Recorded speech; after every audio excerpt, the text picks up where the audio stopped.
The story begins with our protagonist, Gale Hamilton, a young man trying to make a list of items to help him improve his party's teamwork. Suddenly, the party's leader, Cash Bilbor, called Gale over and announced that they were terminating his contract. Gale was stunned by the sudden decision, feeling as if the whole world had turned its back on him. He tried to talk to Cash and the others to understand what was happening, but was only met with rude and dismissive responses. Gale couldn't understand the reason behind Cash's actions and wondered why he was being fired so unreasonably. The other party members, Melissa, Luke, and Norris, also sided with Cash, mocking Gale and calling him useless with his support class.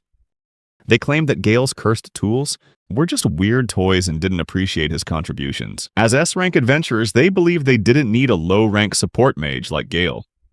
Gale reminded them that his cursed tools had helped the party overcome many difficult quests and that he understood how to weaken curses. Gale pointed out that not all of his artifacts were consumable items, holding up a necklace as an example.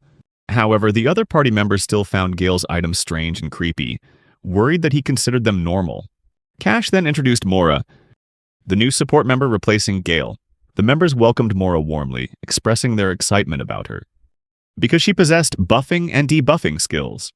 Gale pleaded for one more chance, saying he had powerful, cursed tools he had never used, hoping this would catch their attention. However, his words fell on deaf ears. They were no longer interested in him or his artifacts. Realizing they never valued him at all, Gale felt betrayed, tears welling up in his eyes. Gale asked Cash if he was sure he wasn't making a mistake by kicking him out, but Cash coldly replied that they no longer needed him. Feeling hurt and betrayed, Gale decided to leave and open a cursed tool shop.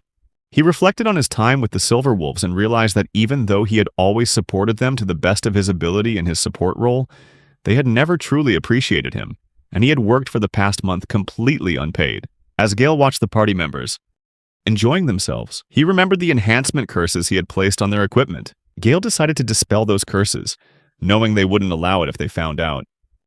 After dispelling the curses, Gale felt a sharp pain, but then felt relieved and filled with power. He realized he had been letting others benefit from his enhancements, while they had actually been draining his own XP.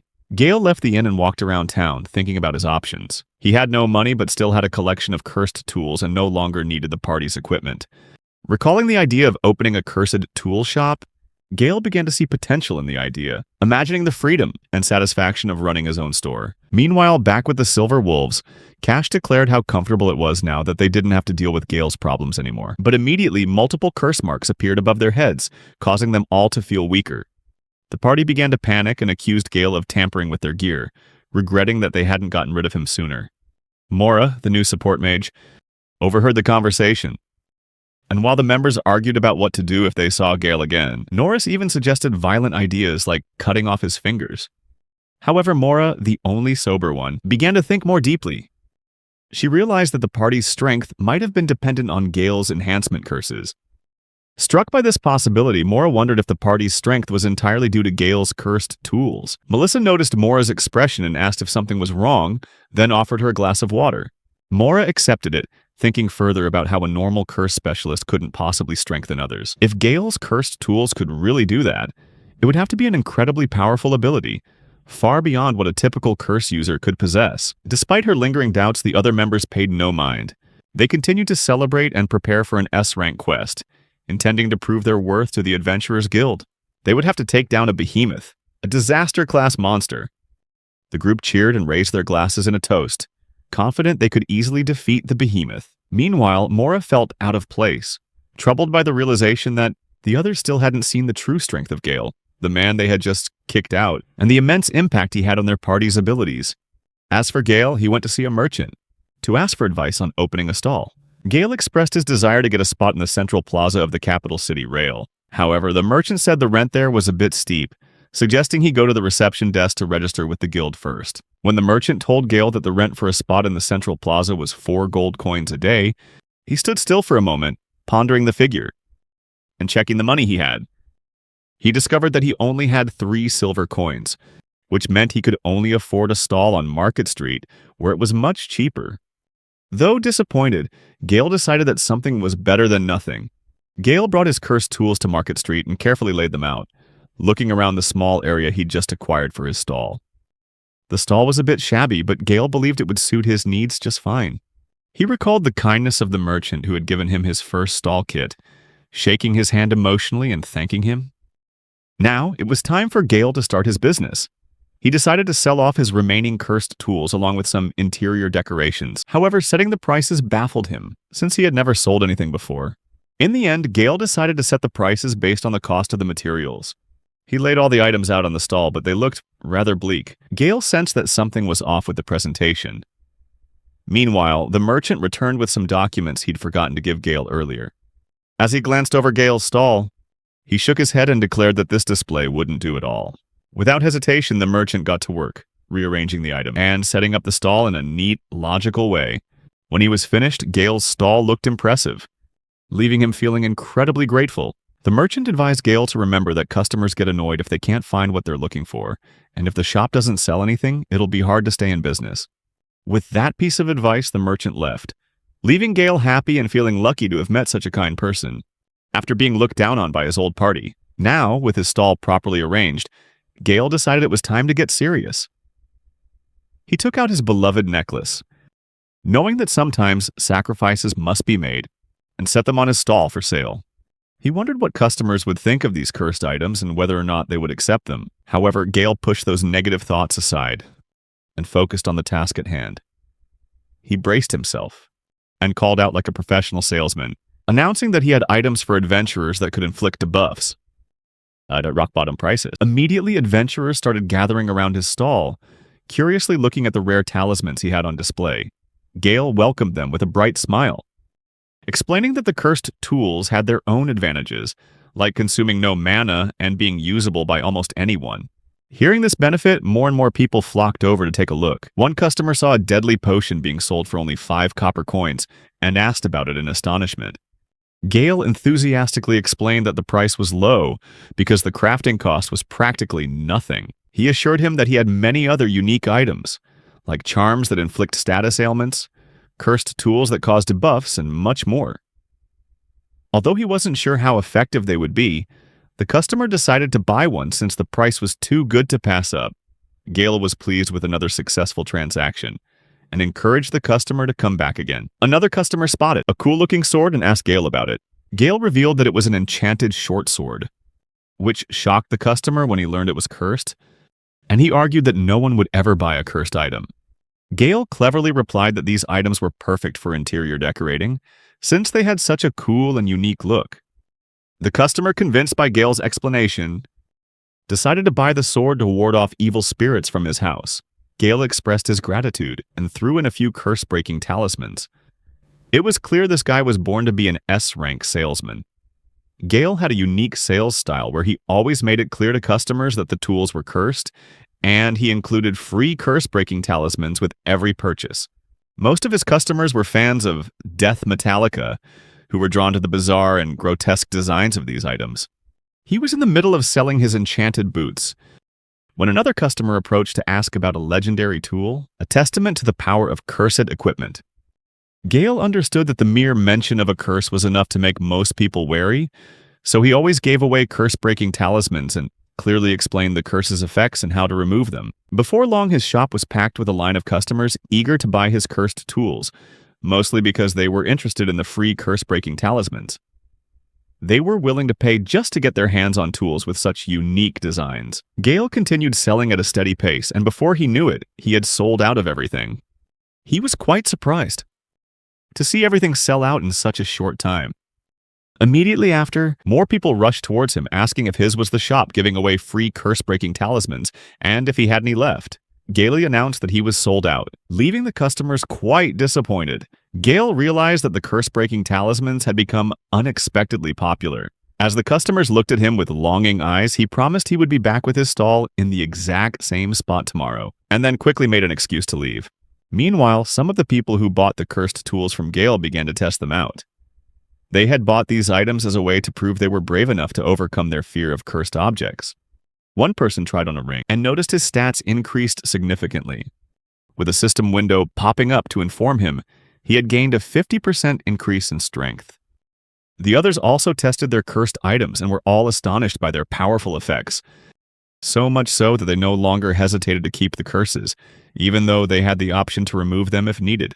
One adventurer remarked that getting a curse removed at the temple was very expensive, and they considered buying more curse-breaking talismans from Gala to resell for a profit. Another adventurer advised everyone to keep those ideas to themselves, since the temple wouldn't be pleased if it found out. They pointed out that the temple charges an exorbitant amount of gold to break curses, and emphasized the talent of the curse-breaker they had met. They gossiped that any guild would be fighting to have Gale on their team.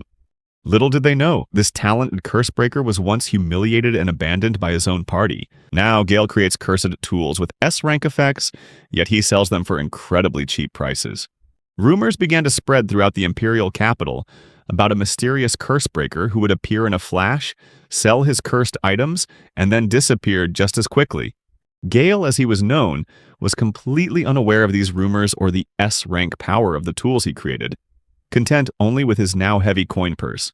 Meanwhile, elsewhere, the members of the Wolfpack party, Cash and the others, were engaged in their S-rank quest.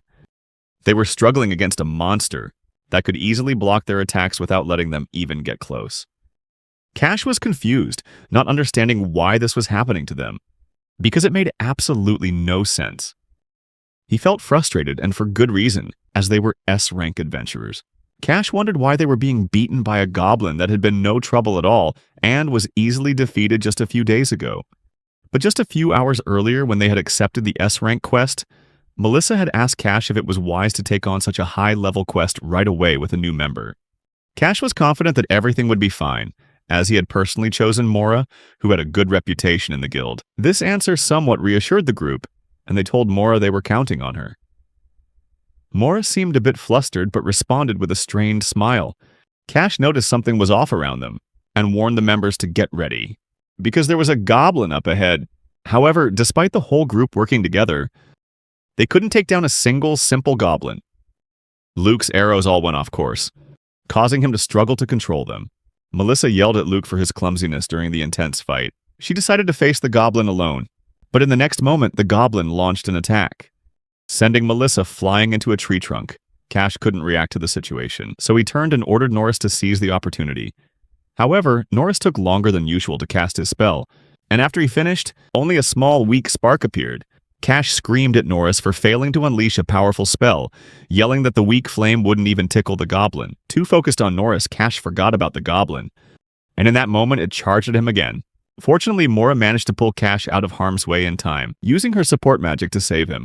Worried, she asked if Cash was alright, but instead of being grateful, Cash yelled at her for her bad timing, saying she should have been focused on buffing the entire party. Mora explained that she had been using all her strength to empower them throughout the fight, even putting her staff on the ground, and using the last of her remaining power to cast an additional support spell on Cash. She announced that all of Cash's stats had been doubled and urged him to quickly finish the goblin, as this should be an easy challenge for S-rankers.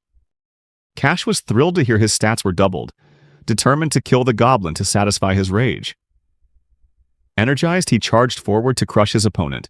As he got closer to the goblin, the monster struck, but Cash dodged it. Thinking he had the upper hand, he swung his sword at the goblin. But to his surprise, the goblin effortlessly blocked Cash's sword as if it were nothing. It started picking its nose, then lifted Cash up while he was still stunned from the blocked attack. Right after, with a powerful throw, the goblin hurled Cash towards Mora. Mora quickly put up a protective barrier, blocking the goblin's next attack. However, Cash called Mora a complete failure of a support mage, even though she specialized in enhancement magic. Cash kept calling her useless because those spells didn't seem to be helping him at all. Feeling blamed, Mora reminded him that he was the one who told her to save her enhancement spells for the fight with the behemoth. Mora declared she had no other choice but to use the cursed tool that Gale had left for her. She thought it could significantly weaken the goblin. In response, Cash immediately grabbed her by the collar, warning her not to use Gale's cursed items, because he believed they wouldn't do any good. Mora was furious, remembering Gale's kindness and leaving notes to help her adjust to her new role in the party, documenting the Wolfpack's habits and even his supportive letter for her. Gale had also left some cursed tools for her to use whenever she wanted, because he knew full well that these cowards wouldn't dare face the monster until she weakened it for them, just like he used to. Cash let go of Mora's collar and pinned all the blame on Gale. He told everyone that it was all Gale's fault, and that the magic circle from yesterday wasn't a dispel spell but a curse. Melissa, Norris, and Luke agreed, all thinking that Gale was just a loser who caused them trouble.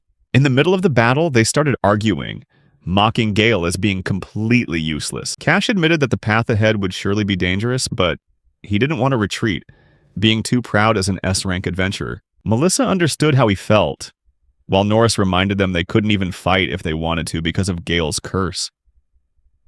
They suggested they should fully recover their strength before trying to fight again, calling it a strategic retreat and seeing it as the perfect chance to escape while the goblin wasn't paying attention to them.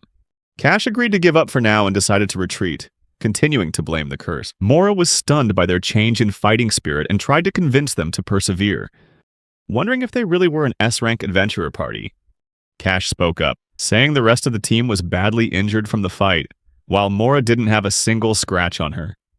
She didn't understand what he meant until Cash explained that, as the new member, she should also join the fight. They assigned Mora to guard the rear. Mora couldn't believe they were going to leave a support mage like her, who couldn't use any attack skills, to face the goblin.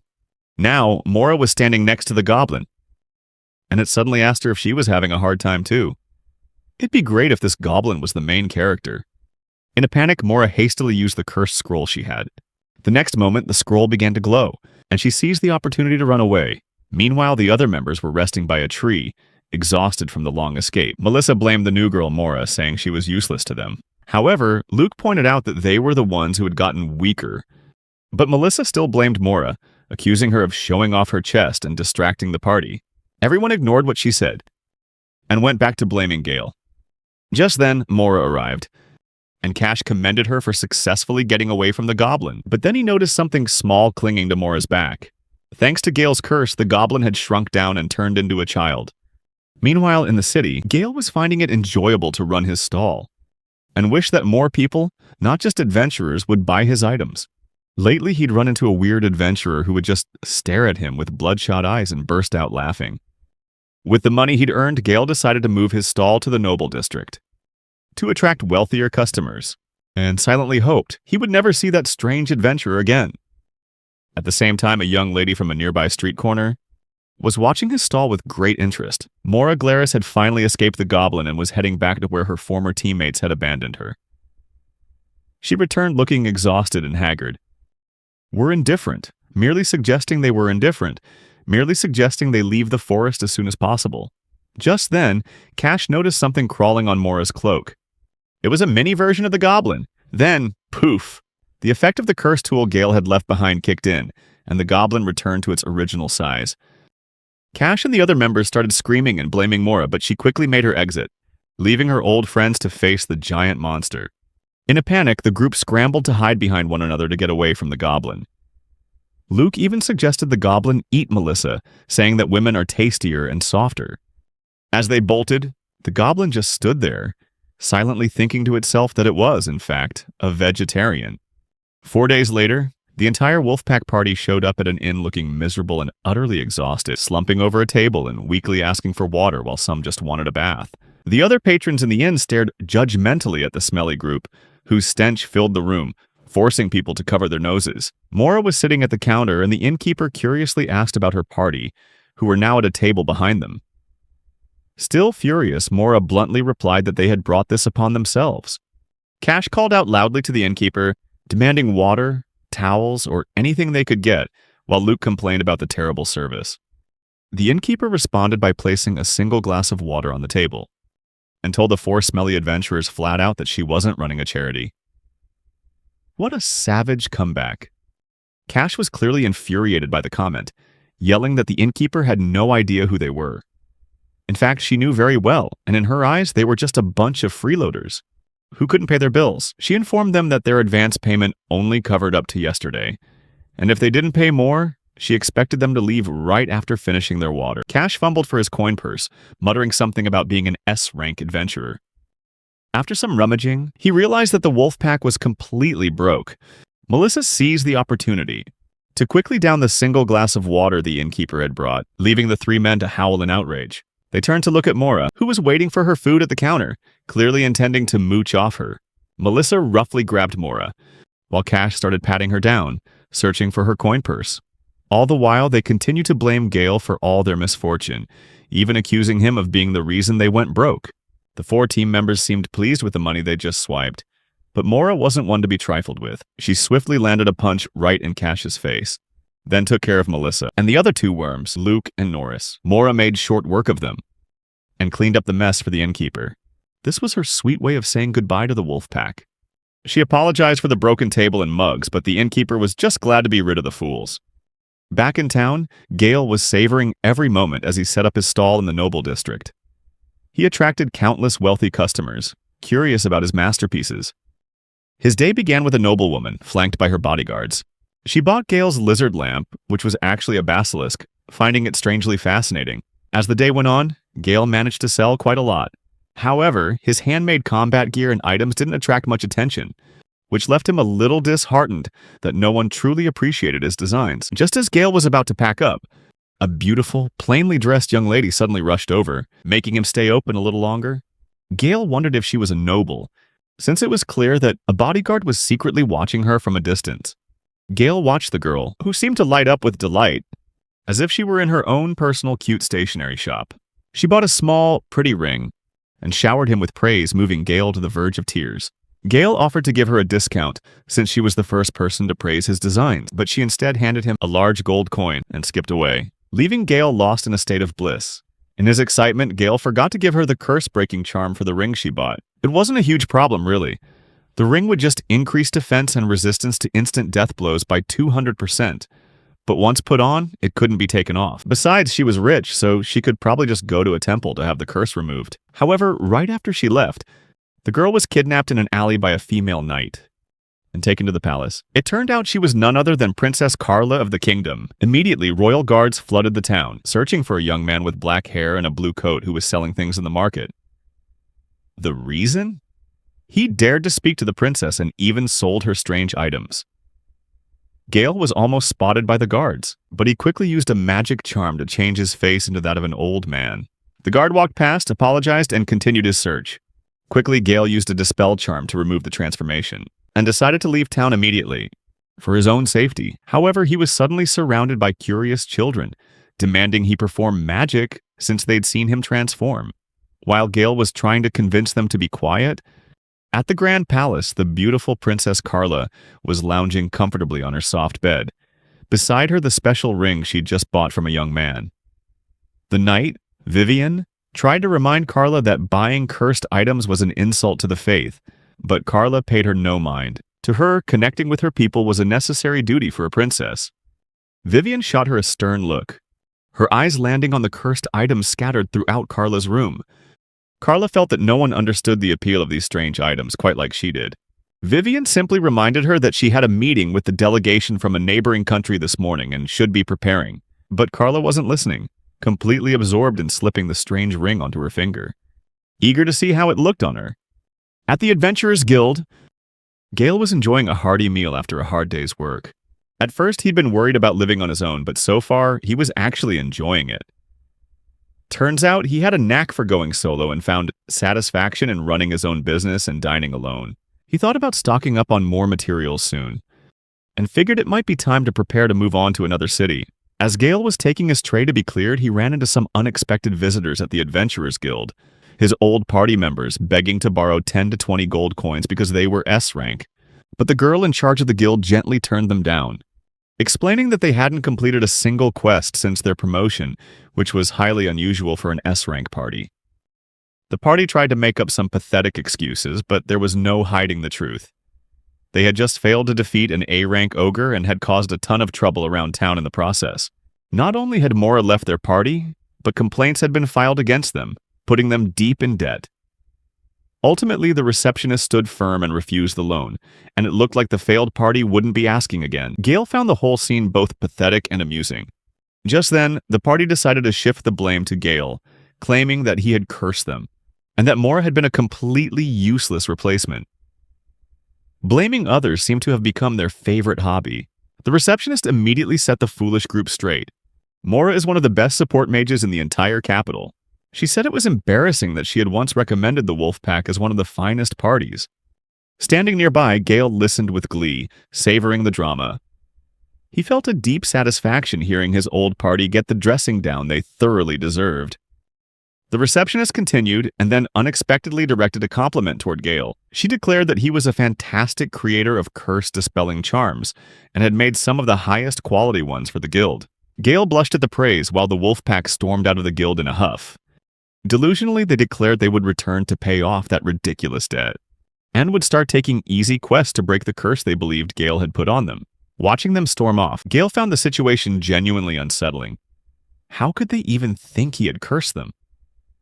Now that he had completely dispelled all of his own curses, he had absolutely no ties left to the people who had abandoned him. Still, he decided to leave the guild at once, just in case he ran into them and they decided to take their anger out on him. Outside the guild, Gale overheard two royal guards, hurriedly discussing how the princess and Vivian were in trouble again. Apparently, the princess was hiding under her blanket in terror, while Vivian was in a panic over a cursed ring that wouldn't come off and was emitting a dark aura. No matter how hard she tried, the princess couldn't get it off, and she had a foreign delegation to receive any minute.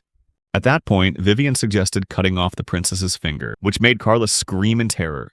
In the end, the princess had to wrap her finger in a cute ribbon and went to the audience. When the delegation arrived, they brought a large gift box with them, filled with the finest teas and sweets from their country. The princess was visibly excited, but something terrible happened when the box was opened. Beneath the layer of sweets, a group of armored bandits burst out and suddenly fired arrows at the princess, attempting to assassinate her. However, a miracle occurred. The princess was protected by a barrier that emanated from Gale's ring, causing all the arrows and daggers to fall to the ground. All the bandits were captured, and Princess Carla, still terrified, was brought to safety. At the Star Palace, a massive temple. Here, Carla and Vivian met Father Uriel, the appraiser Arizel, who was examining her ring. He was astonished by its power and had no trouble dispelling the curse, but he was also impressed by the ring's incredible quality. The priest even suggested that its creator must be a master of the cursing arts. To think that such a master was handing out rings like candy all over town, the priest and the appraiser couldn't help but marvel at this magnificent cursed item as they thoroughly analyzed its every capability. The ring had made the princess immune to all assassination attempts and was compared to the greatest treasures of the empire, such as the heart of the Demon King. But even that treasure drained the user's energy, while this ring demanded nothing yet possessed world-class quality. The princess wanted Vivian to bring the young man to her so she could thank him properly. Vivian had initially intended to chop Gale into pieces, but that was no longer the case after he saved the princess's life. Early in the morning, the sound of birdsong filled the air, and Gale donned an impressive new outfit made at a luxurious city shop. He had a large cloak with inner pockets for his many curse tools, iron gauntlets, armor with strong iron thread, and embroidered boots for carrying his luggage. Gale had brought all his curse tools and his homemade dagger.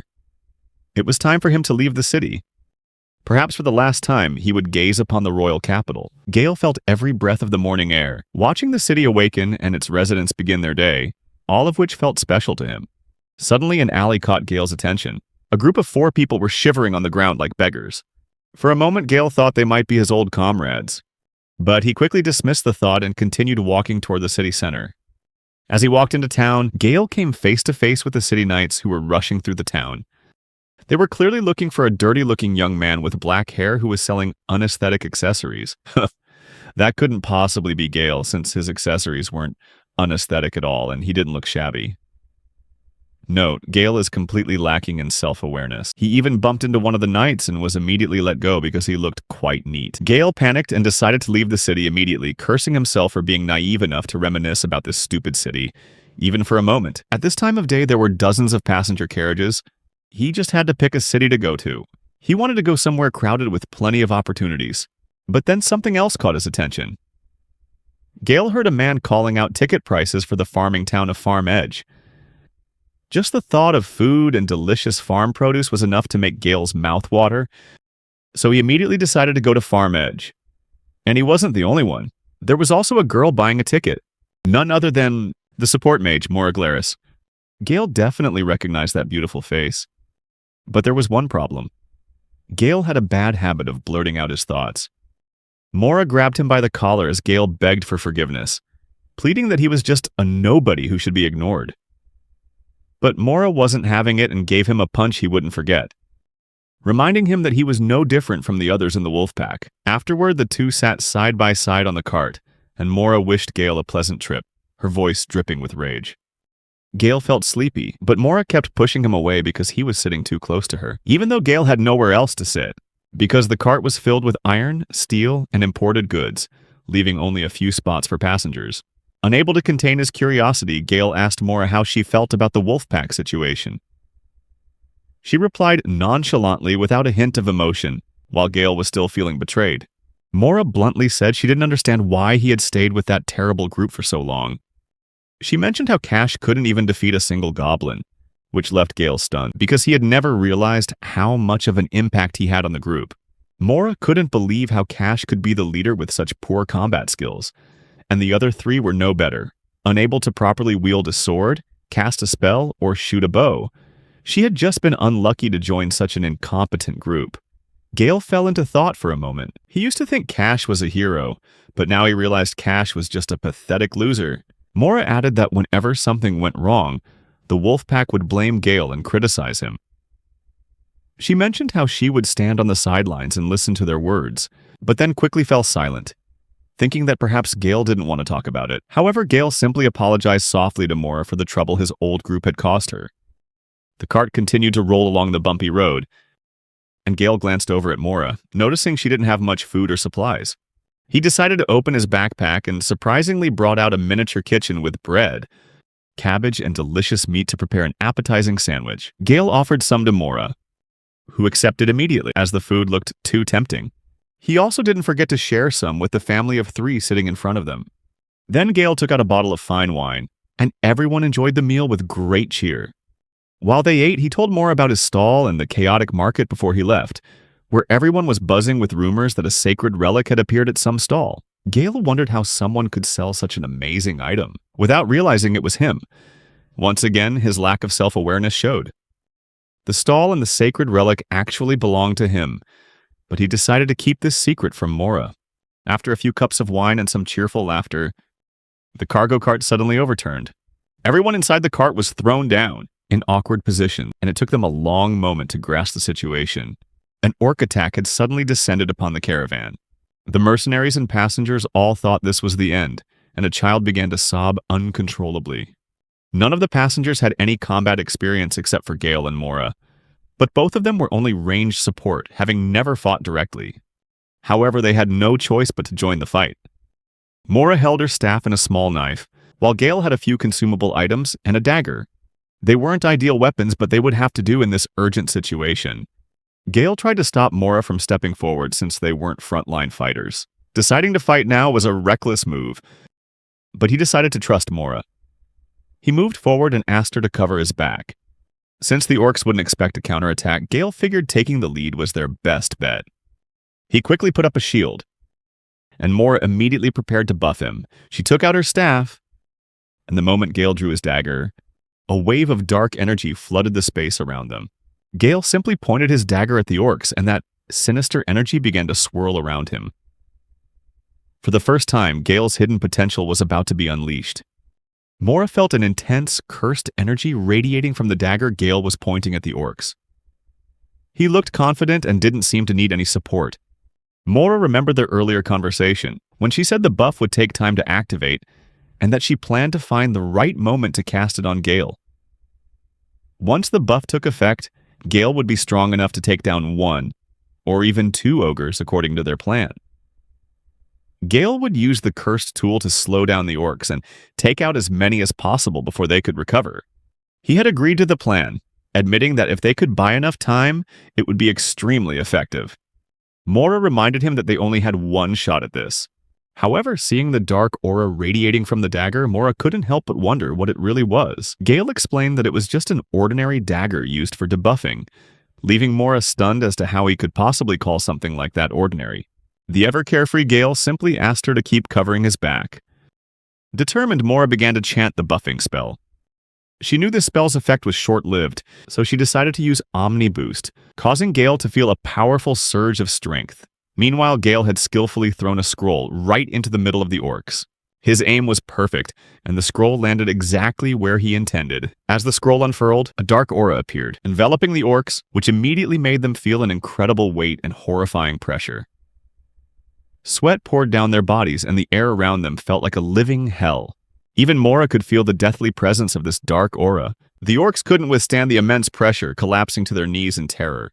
Mora was astonished by the incredible power of the cursed tool Gale had just used. She realized Gale's ability to debuff was far beyond what she had ever imagined. Even though the curse only affected monsters, she still felt the tension, afraid she might get cursed herself if she wasn't careful in battle. Regardless, Gale decided it was time to finish off the orcs. Mora tried to warn him that the buff hadn't fully taken effect yet, but he charged forward anyway, dagger in hand. In the blink of an eye, Gale closed in on his target. His sharp gaze locked onto an orc's neck. Mora was worried since Gale wasn't buffed, but she was left completely speechless when she saw him take down the orc all by himself. Its head flying high into the air, and Gale didn't need any buffs at all. He quickly lunged at the next terrified orc, and effortlessly sliced it in two with his curse-laden dagger. Gale let out a laugh, amazed by his newfound power, and thanked Mora, thinking it was all thanks to her buff. Mora was just bewildered because she hadn't actually buffed him at all. She was beginning to realize that Gale's cursed tool did far more than simply weaken his opponents. It instilled fear, lowered defenses, and could even paralyze his enemies. The tool's power was far beyond anything she had ever encountered. The dagger Gale held in his hand. Not only does it have two auto-buff abilities, allowing him to bypass defenses and avoid detection traps, but it's also a legendary magic weapon. However, Gale's carefree, indifferent attitude towards this extraordinary power was driving Mora mad. Perhaps to keep our own sanity, we should just assume that Gale cursed himself by trading 90% of his IQ for top-tier cursing skills. Suddenly, Gale began to glow. As Mora's buffs finally took effect, sending his stats skyrocketing, he was thrilled to be buffed by a top-tier support mage. Mora tried to correct him, saying he was doing it all himself. But Gale was confident that with their combined power, they could defeat any opponent. Mora grew increasingly worried by Gale's behavior, but he just continued to relish the power, crushing the orcs like he was swatting flies. As he took down another orc, they noticed larger, more powerful orcs suddenly appearing. Gale was stunned by their abrupt arrival. To deal with the new threat, he threw vials containing curses toward the orcs. As the vials shattered, the curse's effects spread, immobilizing the orcs. Without hesitation, Gale continued to slice through the orcs, whose movements were now sluggish, marveling at how slow his opponents had become. Mora knew that these effects weren't from her buffs, but Gale was still convinced it was her doing. His naivety was both impressive and irritating, because slowing an enemy by 90% was clearly more than just slowing them down. The surprises didn't end there. Mora was utterly shocked to see Gale approach an orc from behind, and a terrifying killing intent emanated from his dagger. With a single light touch, the orc's neck was severed, and it collapsed lifelessly to the ground. Mora realized this was the effect of an ultra-rare skill called Instant Kill, which was normally only found on large weapons. Gale wiped the blood from his face, while Mora still couldn't shake the chilling sensation from his aura. He looked at her, causing Mora to immediately take a defensive stance. Clearly, Gale was a formidable warrior. But then he suddenly broke into a brilliant smile, and Mora was left baffled. It turned out, this guy was just a harmless ball of sunshine. Mora still didn't know how to react to Gale's complete lack of awareness, as he excitedly danced around and grabbed her hands, passionately praising her support magic. Mora could only roll her eyes and accept the praise. The passengers from the carriage approached them, breathing a sigh of relief to see Gale and Mora safe amidst the scattered orc corpses. They expressed their deepest gratitude. As night fell, everyone gathered around the campfire, and Gale confided in Mora that this was his first time ever facing monsters. He admitted he was terrified at first, but Mora couldn't comprehend his fear since he looked like he was having the time of his life during the fight. Gale explained that, despite being with Cash's party from the beginning, he never had a chance to fight directly, because he was just a curse maker. Mora realized that Gale either didn't appreciate his own talents, or perhaps he was just completely unaware of his true abilities. She tried to reassure him, emphasizing his skills, and even complimented the excellent coffee he had made. However, Gale just laughed and brushed it off. Despite being good at so many things, he always chose to focus on his own negative points. Welcome to another episode of the Protagonist's Self-Awareness Challenge, Mission Impossible. To be fair, after being used and looked down upon for so long, Gale had truly come to believe he was good for nothing. It was actually quite sad. Anyway, it was time for bed, and Mora thanked Gale for the coffee, reminding him to get some rest for the next day. Gale wished Mora a good night and remained by the fire. Looking at the grateful faces of the people he had just saved, he felt happy that he was able to help people and gazed up at the starry night sky, satisfied with the words of encouragement he had received. Gale had never thought of himself that way before and still believed it was all thanks to Mora's magic. He remembered the days of just standing on the sidelines, with no chance to fight monsters, and now the joy of defeating them made him smile to himself, experiencing new feelings he'd never had before. He truly believed that Mora was a kind and trustworthy person, while Mora just felt pity for his lack of self-awareness. Another day passed, and the driver announced to everyone that they were nearing their destination. Not long after, they arrived at the gates of the town of Farm Edge. Gale and Mora stepped off the carriage, with a sense of relief, finally setting foot in the town. It marked the beginning of their new adventures among the sprawling farms, the quaint little houses, and the fields full of livestock. Since the carriage couldn't go the whole way due to the rough roads, the two had to continue on foot, taking in the beautiful agricultural scenery stretching out around them. Mora asked Gale about his plans. Gale shared that he was planning to stop by the guild to trade in the materials from the orcs they had collected for some much-needed cash. He also mentioned he'd see if there were any suitable quests while he was there. As they talked, Mora suggested seeing if any parties were recruiting, but Gale expressed his desire to enjoy his freedom for a while, confident he could find an ideal hunting spot on his own. With their decision made, the two headed to the Adventurers Guild. Inside the guild, Gale chose a quest, making Mora worry if he could handle the dangerous challenges on his own. Gale gave her a reassuring smile, promising her he'd be fine. Mora tried to convince Gale to reconsider, but he responded by inviting her to join him on the Undead Extermination quest. Unsure about joining such a dangerous quest, Mora reminded him that they were both support types and worried if they could handle it as smoothly as they did the orcs. Gale, frustrated by her hesitation, told Mora to just watch, insisting that quests like this were his specialty. Determined to prove himself, Gale accepted the quest. Just as the two were finalizing their plans, the guildmaster Gimli approached them. Gale and Mora turned their attention to her, noticing Gale's new face. Gimli asked if he was new to the area. Gale admitted he'd just come from the royal capital and was thinking of relocating to the riverside area. Gimli was delighted to hear this, explaining that the town was in need of adventurers since it mainly focused on agriculture and trade. She grabbed Gale's hands, expressing her gratitude for his arrival, as the shortage of adventurers had been causing her a lot of trouble. Mora glared at the two of them, disgusted by Gimli's attempt to play the pity card. Gimli asked if Mora would be joining Gale on the quest, and Mora replied that she was just a companion from the royal capital. Thrilled to have two adventurers, Gimli excitedly asked about Gale's profession, guessing he might be a thief. Gale corrected her, revealing he was a support-type curse artisan. Hearing this, Gimli became a bit hesitant, trying to downplay the importance of his class. Gale explained that although he was mainly support, he could still fight when necessary. Gimli apologized if she seemed judgmental, saying that curse artisans were rare these days and wondered what kind of work would suit him. Confident in his abilities, Gale stated he would complete a few local quests to get acclimated, before deciding on his next move. Gimli noticed that Gale had chosen the Undead Extermination quest in the underground cemetery, and just hearing the name of the place was enough to hint at the challenges that awaited. This area was abandoned because it's dangerous, and sometimes the undead even appear, causing trouble for the villagers. Gimli was skeptical of Gale's ability to handle such a perilous mission. In his role as a curse artisan, Mora was furious, demanding that Gimli take back what she'd said about Gale. Meanwhile, Goyle, looking confident, reassured Gimli that he was more than capable of handling the mission. Gimli warned that if Gale got lost in there, no one would be able to come and rescue him. Unfazed, Gale expressed his excitement to explore the place the next day and asked if Gimli had a map of the area.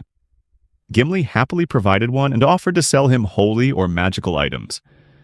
However, Gale declined, as he didn't need anything else for this particular mission. Before they left, Gimli reminded him to be careful, as many adventurers had failed to complete the mission.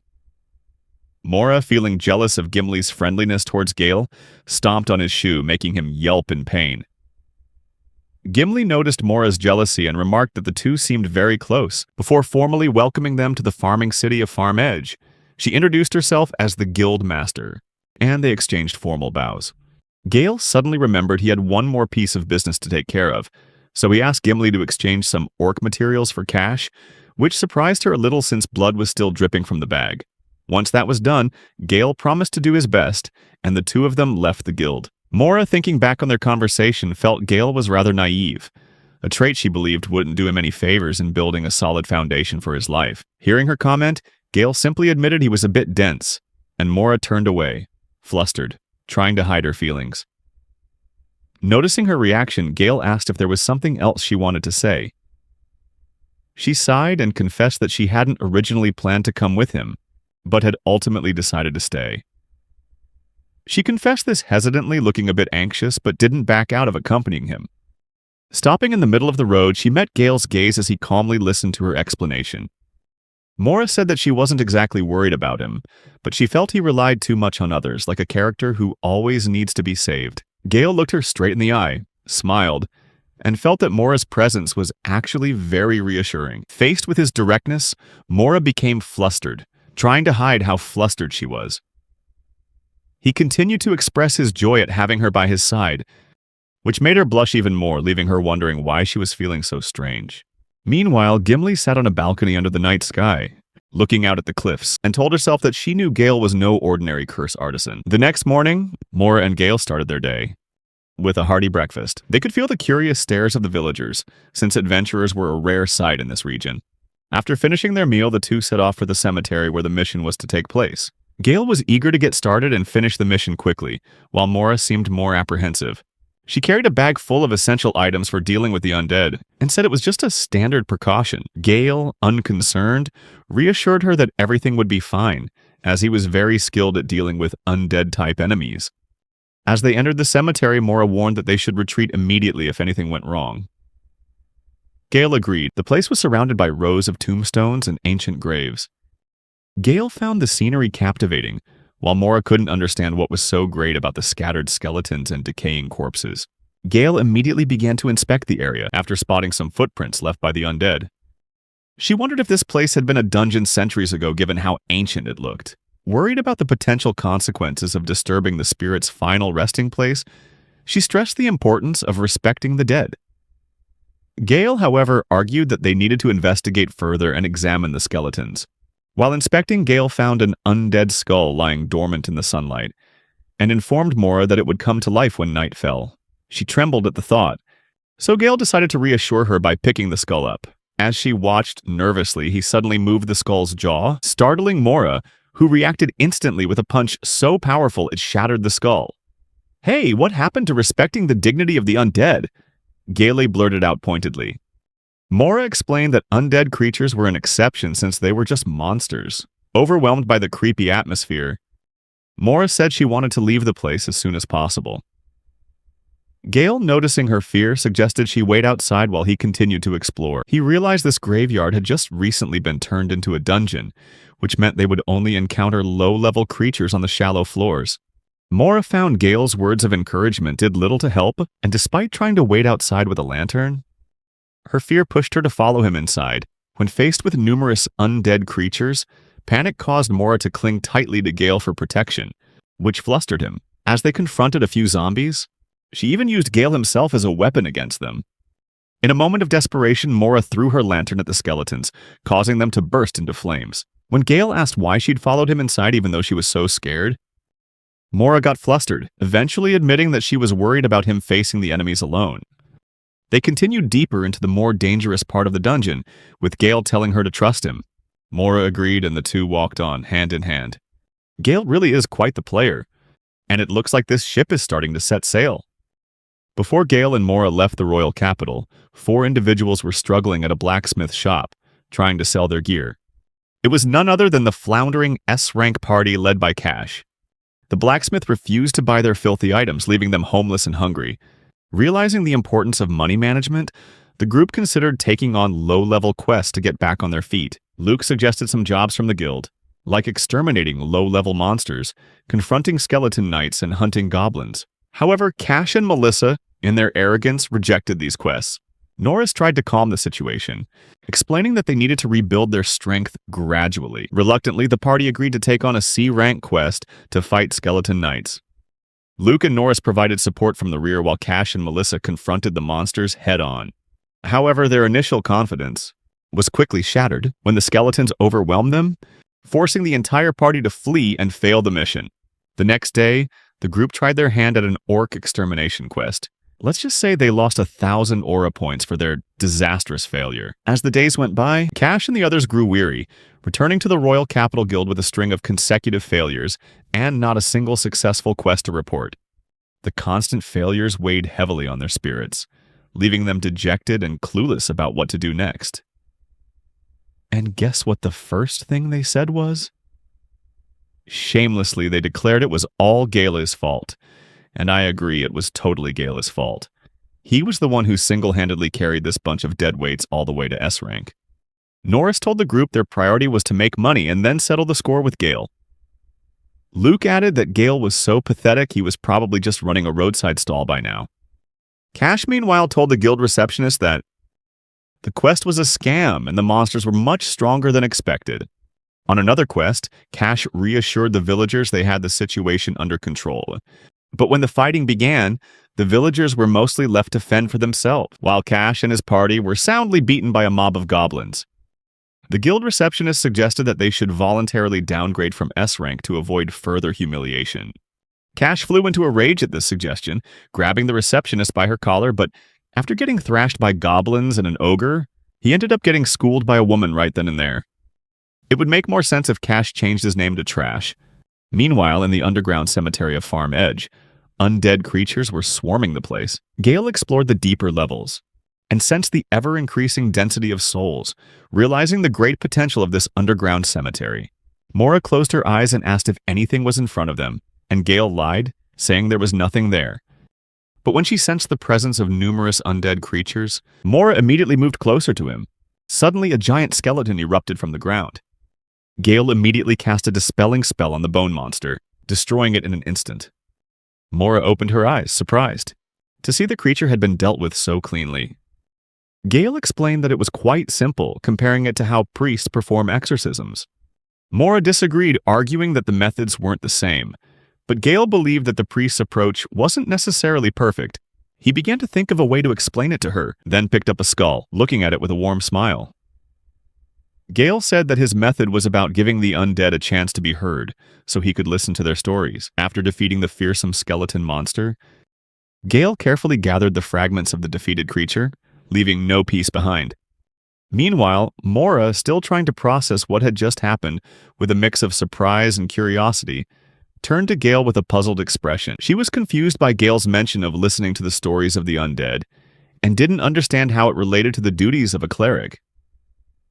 Gale gently reminded her that they needed to have a serious talk, then asked if she knew what it meant to control the dead. Mora's eyes widened in astonishment, guessing that it might be some kind of special magic or power. Her amazement grew when she saw the skeleton monster reappear on Gale's back, its eerie presence serving as a stark reminder of the mystical world they were delving into. Gale took a moment to explain further, describing the art of controlling the dead as a powerful form of magic, especially in a cemetery where the boundary between life and death is blurred. Gale explained that the undead dislike purification or exorcism, saying it was like the devil seeking baptism. From the perspective of the undead, their presence in the human world is often due to unresolved grudges and emotions. Therefore, when they are forced back to their graves, they feel unjustly reprimanded, as if their feelings and stories are being ignored. Gale tried to convey to Mora that, despite their fearsome appearance, the undead also have stories and reasons to remain in the mortal world, just like anyone else. Mora, still confused, admitted to Gale that she didn't understand what he was saying at all. Undeterred, Gale continued to explain using a more relatable example. He asked Mora if she could recall any moment from her childhood when she felt unjustly scolded or ignored. Gale's words resonated with her, bringing back a vivid memory from her childhood. She recalled a time when she excitedly talked about wanting to go on adventures, only to be scolded because that's not proper for a girl. Even though she tried to give examples of female explorers, her words were dismissed due to stubborn prejudice. Mora was lost in the memory, and Gale noticed her distant gaze. He gently asked if she was okay. Mora, startled, quickly reassured him with a forced smile, saying, "It's nothing." Gale listened intently as the skeletons shared their stories, his face showing genuine contemplation. One skeleton recounted dying while hungry, wishing it could eat forever. Another said it was lonely because it had died alone. Gale chuckled softly, joking, "My only regret would probably be not buying Bitcoin." But then his tone shifted, and he explained that sometimes the strongest grudges come from being treated unfairly before death. Often these grudges arise from the small things in daily life, the kinds of frustrations everyone experiences. With a hopeful tone, Gale suggested the simple idea that if people could just understand and accept these minor frustrations, it could make a huge difference. As Gale summoned his magic, the ground trembled and a menacing darkness began to rise from the earth. Mora was so terrified that she jumped into Gale's arms, seeking safety in his embrace, as the Blackbone Knight appeared, imposing and threatening. But Gale remained calm, his gaze steady and his voice filled with resolve, as he reassured Mora and prepared to face the approaching threat. Gale chanted again, and his magic began to take effect. The scene magically transformed as the menacing darkness around the Blackbone Knight began to dissipate, and from within the shadows a glimmering light emerged. The darkness gave way, revealing the soul within the skeletal form.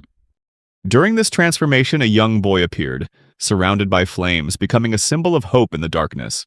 While Mora stared in astonishment at the miraculous sight, the young boy gradually vanished into thin air, leaving her bewildered and speechless. Gale smiled and offered a simple explanation, suggesting the boy's fleeting appearance was just a brief encounter. Mora struggled to understand why the boy had vanished so suddenly. Patiently, Gale elaborated on his abilities. He revealed that through his experience, creating cursed items and artifacts, he had gradually developed the ability to sense the emotions of spirits. He reassured Mora that he could sense when something was amiss, like the boy's unresolved regret about not being able to say goodbye to his fiancée. Mora, her curiosity growing, asked Gale for more details about his ability. Gale explained that by listening to the stories of the departed and responding appropriately, he could help them find release and peace, just as he had done before with the skeletons and their resentments. Mora reflected deeply, acknowledging that spirits sought not just guidance but also empathy, for they were once human, with their own feelings and stories. Gale nodded in agreement, remarking that genuine empathy was the key when dealing with the spirits of the dead. He explained that it wasn't simply about fulfilling their requests, but about understanding the emotions and experiences they had gone through. Gale also revealed that this approach was particularly effective for creating cursed items. By empathizing with the spirit's emotions and reacting accordingly, he could gather much higher quality materials than through the purification methods used by priests. It was a delicate balance of understanding and respect, allowing Gale to forge cursed items that held the essence of the departed, while ensuring their spirits could pass on peacefully. As they continued their journey, Gale noticed a pensive expression on Mora's face. Curious about her thoughts, he gently asked her to share them. Mora hesitated for a moment before voicing her concern, questioning Gale's perspective on communicating with spirits, wondering if he considered it a simple task. After a moment's thought, Gale explained that it was neither simple nor complex, but a matter of perspective. To him, spirits were merely materials to work with, a sentiment forged from his own experiences and understanding. However, Mora couldn't accept Gale's explanation. A sense of anger flared within her, seeing his viewpoint as shallow and insensitive. In Mora's eyes, Gale's casual approach to destroying the undead and comparing their existence to mere materials to work with truly unsettled her. Her emotions surging, Mora confronted Gale, expressing her outrage at his seemingly easygoing attitude toward handling spirits. She argued that his perspective belittled the importance of the task and diminished the work of those who dedicated themselves to guiding and purifying wandering souls. Gale was scared stiff by her shouting. In fact, any guy would be terrified when confronted like that. As the tension escalated, Mora insisted that Gale owed the priests an apology. Those priests worked tirelessly to bring peace to troubled spirits and protect the sanctity of the afterlife. Gale, trying to de-escalate the situation, suggested that eliminating the undead would actually satisfy everyone, making it a win-win situation. However, Mora disagreed, realizing the issue wasn't as simple as Gale thought. She believed Gale's perspective oversimplified the complexity of the situation, which only irritated her more. As Mora voiced her concerns, her voice grew louder, leaving Gale feeling alarmed and somewhat frightened.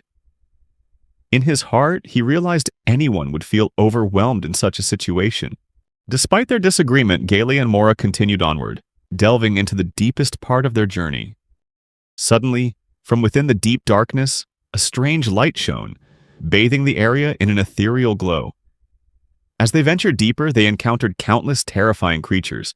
Skeleton knights, undead archers, dark wraiths, and even ghouls. Gale couldn't help but wonder if there was a connection to the netherworld, a thought that sent a shiver down his spine. Mora, ever observant, commented on the large number of pale undead souls gathered in this place. She suggested their presence was the source of the eerie light that enveloped the surrounding area. Gale nodded in agreement, acknowledging Mora's logic and observation. However, he noticed something strange about her demeanor. Despite the many dangers lurking around them, she seemed unusually calm, almost too calm for the situation they were in. When Gale suggested that she shouldn't close her eyes, Mora just brushed off his concern, declaring that she was already used to the dark. But Gale couldn't shake the feeling that she wasn't being entirely truthful. He sensed a hidden fear behind her calm facade, a fear she was trying to conceal. Mora was truly a clumsy liar. It was almost embarrassing to watch. Gale, a master of stealth and cunning, moved silently behind a tall pillar, his steps carefully calculated to eavesdrop on the conversation between the skeletons in the gloomy room. Meanwhile, Mora, with her unwavering perception and vigilance, began to notice Gale's subtle actions, her curious gaze following his discreet movements as he tried to avoid her suspicion. Thinking fast, Gale concocted a story on the spot, his mind racing to find a plausible reason for his secretive behavior. He shrugged nonchalantly and explained that he was just thinking about the possibility of leeches, undead sorcerers being around, a topic that had been on his mind lately. Although Mora nodded as if she understood, a hint of suspicion remained on her face. Nevertheless, she stayed by Gale's side, all her senses on alert, ready to react to any sign of danger. As they stood in the darkness, Gale felt the atmosphere shift, a palpable tension filling the space around them. Mora, sensitive to any change in their environment, suggested they leave immediately, her instincts urging caution in the face of lurking uncertainty.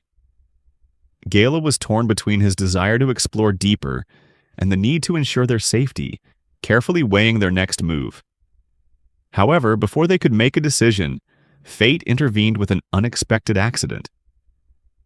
Mora's foot accidentally bumped into a nearby statue, sending it crashing to the ground with a resounding echo. In the tense silence that followed, Gale and Mora held their breath, bracing for the inevitable reaction from the skeletons inhabiting the room. Their hearts pounded in their chests. But surprisingly, the skeletons remained motionless, their strange stillness creating a mysterious atmosphere. Gale, his senses on high alert, detected a disturbance in the shadows. Someone was approaching, but who? With a silent signal, Gale motioned for Mora to find cover, all his senses sharpened, ready to face whatever formidable opponent awaited them. Suddenly, from the deep shadows, a massive figure emerged before them. A giant skeleton whose imposing figure and overwhelming power made it a force to be reckoned with. Gale's eyes locked onto the newly appeared foe, recognizing its distinct aura of authority. A dreadful silence fell as a high-ranking sorcerer of the undead, an arch-sorcerer, entered majestically. If we'd known he was such a big shot, we would have rolled out the red carpet. Gale's heart hammered, fully aware of the arch-sorcerer's immense power. The appearance of such a terrifying being on the surface could spell doom, as it could summon an entire army of the undead with a mere thought. Scary, isn't it? The scene was like something out of an undead legend, with a horde of zombies surrounding it to amplify its dreadful power. According to legend, this arch-sorcerer could bring untold calamity upon humanity, a prospect that made Mora tremble. Her questions came in a rush, each one a desperate attempt to grasp the perilous situation they now faced. Gale, ever the voice of reason amidst the chaos, explained that a creature of such high class and power required a special strategy. Dealing with this powerful foe would require a high-ranking monk, skilled in both combat arts and spiritual power. As Gale and Mora were hastily conferring, the peace was suddenly shattered by an echoing sound of skeletons charging toward them with malicious intent. It was time to act. Adrenaline surged through them as Gale urged Mora to run for her life, while he risked everything to unleash the ultimate power of Cursebreak, a secret technique of High Priest meant to dissolve the curses that bind wretched souls. In a fateful moment, the impossible happened. The high-level mage, a horrifying specter of death, began to transform. Gale and Mora watched in astonishment as his form faded, his spirit leaving the undead body, just like the fate of the young boy they had encountered. In that moment, the truth about the high-level mage was revealed.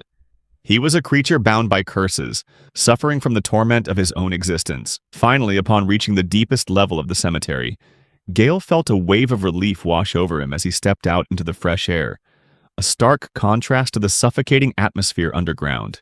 Beside him, Mora had tears in her eyes. Her voice choked with emotion as she declared she never wanted to set foot in a cemetery again. As they paused to catch their breath, Mora reflected on the journey they had just endured, facing an army of the undead and emerging victorious in the span of a single day.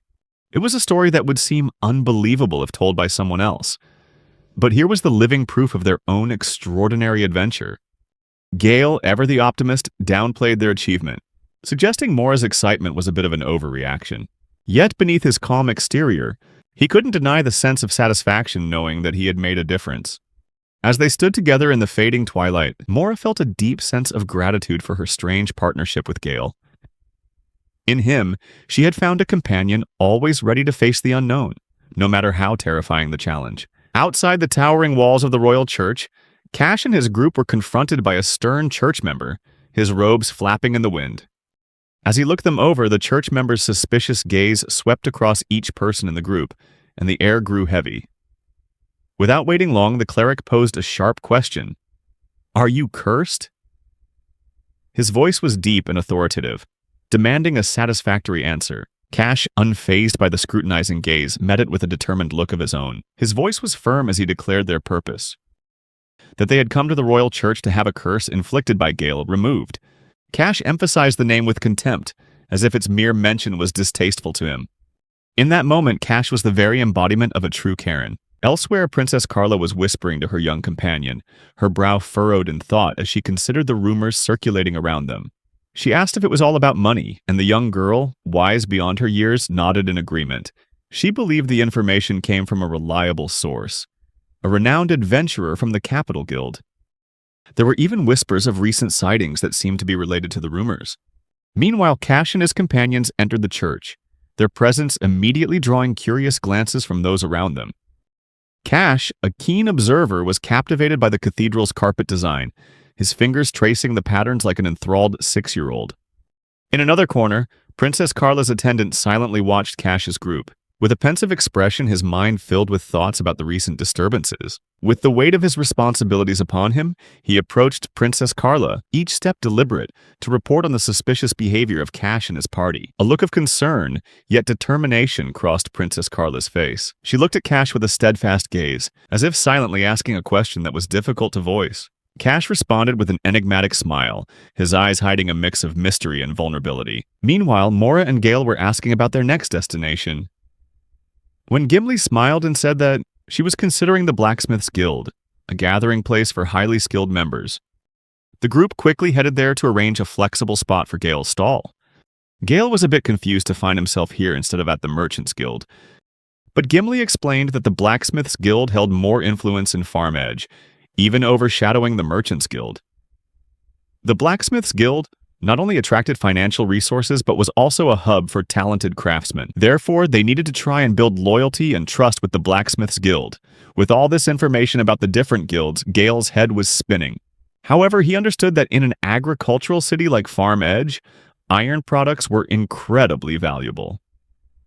The Blacksmith's Guild not only handled repairs, but also produced new tools, and they possessed a deep understanding of the tools needed for different types of soil.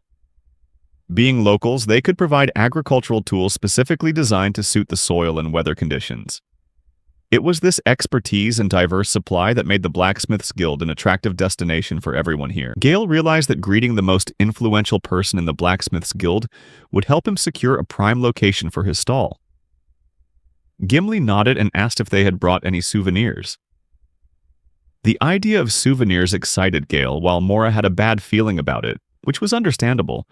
Gale took out a cursed necklace, and a splintered object teeming with cursed energy, terrifying everyone nearby. Mora was furious that he would bring such items to a crowded place. Luckily, Gimli had led them to a few shops to buy souvenirs along the way, so Mora decided she would be the one to handle the gift-giving.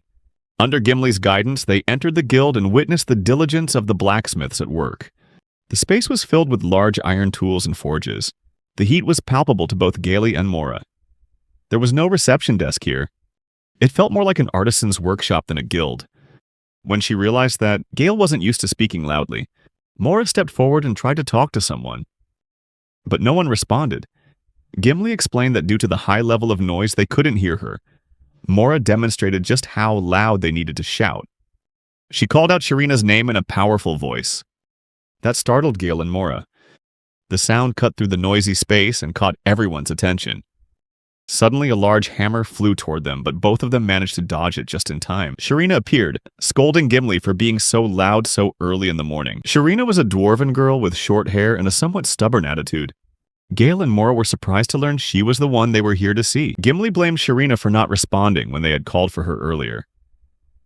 The two exchanged some playful banter, making Mora wonder if there was some tension between elves and dwarves. Gimli dismissed her concern and introduced Sharina as the guildmaster of the Forging Guild and the most influential person in Farm Edge. Sharina greeted them warmly and extended her hand for a handshake.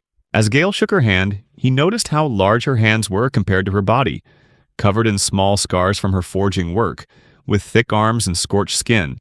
A testament to her long experience in the craft, Mora glanced back and forth between Sharina and Gale, and finally asked why he was being so quiet. Meanwhile, Gale and Sharina both felt a sense of similarity from the simple handshake, and both broke into wide smiles. As they realized they were both master-class artisans, Gimli interrupted, teasing them for staring at each other. They both quickly let go of their hands and denied having any weird thoughts. Mora felt a bit awkward and coughed to change the subject. Gimli then asked Sharina if Gale, who had just arrived from the royal capital, could open a stall in town. Sharina responded nonchalantly, saying Gale could set up a stall wherever he wanted because she didn't care. Sharina explained that the Forging Guild was currently short on materials, which had kept her busy since morning, and she didn't want to waste time on unnecessary things like Gimli's request. After hearing the full story from Gimli, Sharina realized that starting a stall without permission could cause trouble with the merchant guilds. While Sharina respected their honorable approach to handling things, she had no intention of interfering in the town's affairs. Sharina shared that, unlike in the royal capital, she focused on repairing and reusing items instead of throwing them away. She had been fixing things for others as part of her work, and before she knew it, she had become the face of the blacksmith's guild in town. Sharina sat down and asked for Gale's name, advising him not to pay too much attention to what Gimli said, and calling Gimli a suspicious elf girl, which led to a small argument between them. In the end, Sharina agreed to write a letter of introduction for Gale. Gale was delighted, and he and Mora jumped up to celebrate. Sharina interrupted and said she was just kidding, that things weren't that easy. Sharina suggested a bartering method to get permission, stating that they needed to show the proper sincerity. Gale didn't quite understand what she meant, but Mora immediately pulled out a bottle of local fire liquor that she had brought as a gift. Sharina was about to accept the gift from Mora, but Gale suddenly interrupted, insisting that he had also brought a special gift. Mora quickly pulled him back and reminded him that he didn't need to contribute anything, but Gale was adamant that Sharina would love the sword he brought. Gale was annoyed at how strict Mora was being with him. Sharina's eyes were drawn to Gale's sword, and she began to get curious. She moved closer to inspect it, and astonishment was clear on her face. This sword was truly a masterpiece, crafted with incredible skill and just a single glance. Sharina could tell that this was no ordinary sword. They immediately sensed a kinship between fellow artisans. Gale was so happy to see someone who truly understood and appreciated the value of his creation that his eyes began to sparkle. Sharina told him there was no need for formalities, and Gale could tell she was a true master of her craft. He shared how overjoyed he was to meet someone who truly understood the value of his work. Mora and Gimli watched on, trying to comfort him in his emotional state. While Sharina couldn't help but admire the sword's construction, she seemed pleased, which made Mora feel a little jealous. She cleared her throat again to get Sharina's attention, and Gimli caught on. Sharina remarked that she had a blacksmith at her shop who could inspect the sword more thoroughly, but she could already tell that it must be a rare monster drop. She loved the enchantments on the sword and discovered it had blood-draining, sharpness-enhancing, and darkness properties. When Gailey proudly mentioned there was one more effect, Sharina realized it also had a lightness attribute, making it easy to carry and swing with agility. Mora was amazed at Sharina's ability to discern all that, something that even she, a mage, couldn't do. This sword was truly ideal for a party's vanguard swordsman. Sharina excitedly swung the sword a few times, before finally remarking that its wielder could probably fight solo without needing a party. Gale agreed and added that the sword also had magic resistance, dust resistance, and it was cursed. Sharina liked the magic and dust resistance features, but she froze when she heard the word cursed. Immediately, the curse activated and wrapped itself around her arm. Seeing her panic, Gale looked a little disappointed and quickly reassured her that he could easily remove the curse. Furious, Sharina called him an idiot for not mentioning such a crucial detail earlier, taking back all her previous praise. Meanwhile, Gimli just stood by watching everything unfold with amusement. She could tell the enchantments on the sword were truly amazing, and knew that if it weren't cursed, Sharina would have been thoroughly impressed. Watching Gale handle the curse so skillfully, Gimli realized he was an exceptional curse artisan, and was probably the same one from that story she'd heard about the princess. While disinfecting herself, Sharina changed her mind and decided not to allow Gale to open a stall. Gale protested, saying he'd worked very hard to create the sword she had just insulted. Sharina retorted that if he kept selling cursed tools like this, the town would be ruined. After a moment of silence, she said she wasn't that heartless, and asked if he really wanted to open a stall that badly.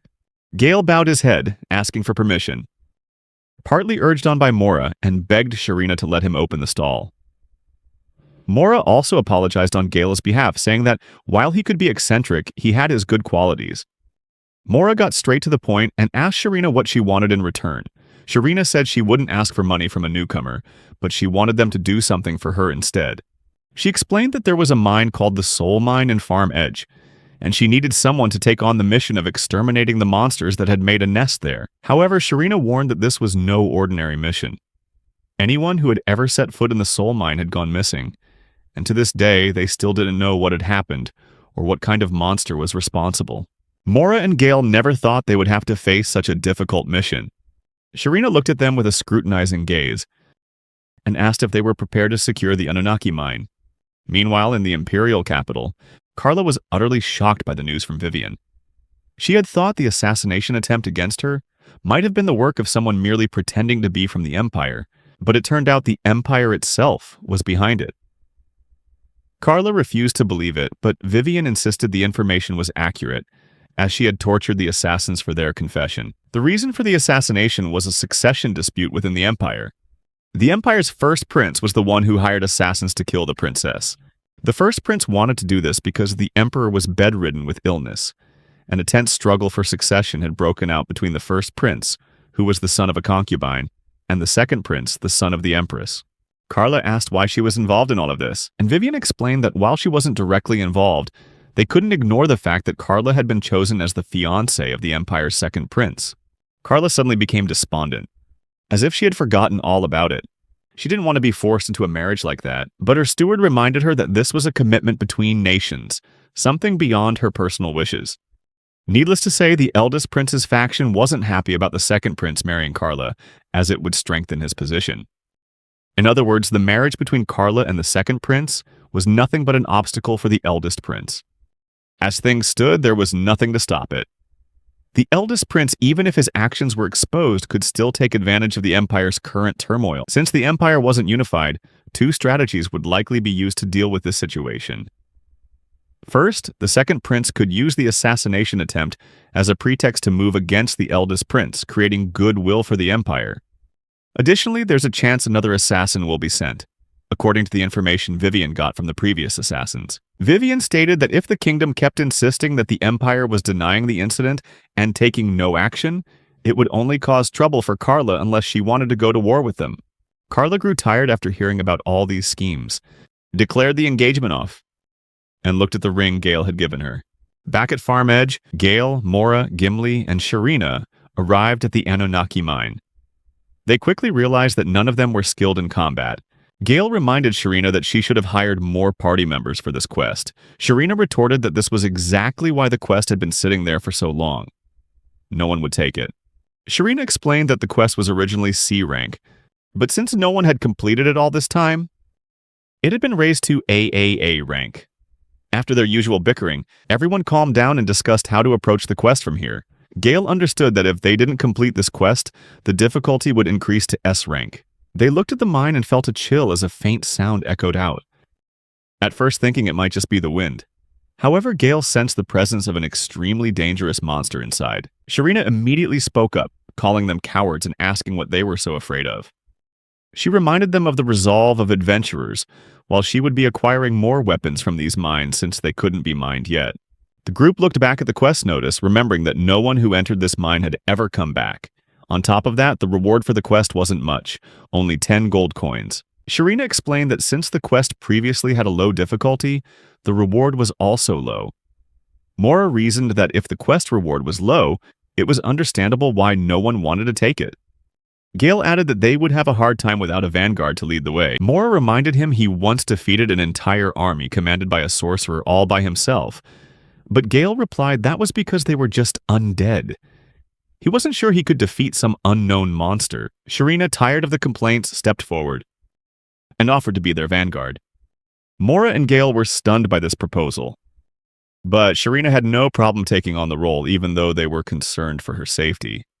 Gimli spoke up, asserting that it was perfectly fine for Sharina to be the vanguard.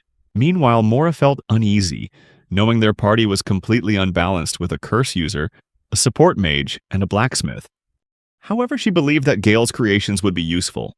Determined to finish the quest quickly so Gale could open his stall in a prime location thanks to Sharina's permission, they entered the mine while Gimli wished them luck on their challenging journey. Sharina informed the group that there were many ventilation shafts in the mine, and when the wind blew through them, it made a sound like a howling dog. They also came across many different types of rock, like iron ore and mithril ore. When everything seemed peaceful, everyone relaxed. But just then, Mora spotted something up ahead. She squinted into the darkness and saw a terrifying face appear, causing her to scream in terror. She called out to Gale, saying there was an undead ahead. Of course, Gale got excited hearing the word undead, but when they took a closer look, it turned out to be just a stone statue. Sharina saw the statue and noted that the craftsmanship on it was incredibly detailed, as if it were alive. She and Gale were both impressed with the craftsmanship on the statue. However, Mora, the only one who remained clear-headed, looked around and noticed something. She quickly pulled her two dazed friends back and made them observe their surroundings. The group was horrified to discover that there wasn't just one, but a whole series of other stone statues, all looking lifelike with various expressions. Sharina stared at one particular statue, suddenly speechless. She insisted that she recognized the face in the statue. It was one of the adventurers from Farm Edge. Sharina's face went pale, and she tried to understand how they could have been turned into statues like this. Gale took Sharina's hand and said that this was clearly the work of some kind of monster. Knowing the monster must be nearby, the group immediately went on high alert. Mora reminded everyone to keep an eye on all directions. Gale had a bad feeling, since only a few special types of monsters had this ability. Mora figured it must be an A-rank monster or higher, possibly a basilisk. After carefully observing their surroundings, Gale began to pick up the scent of a cockatrice, a half-snake, half-chicken creature, lurking somewhere nearby. There were feathers scattered about, a clear sign that only a cockatrice could be responsible for turning things to stone. It was a creature with formidable defenses, capable of deflecting normal weapons with its sharp talons and dangerous beak, along with a venomous bite.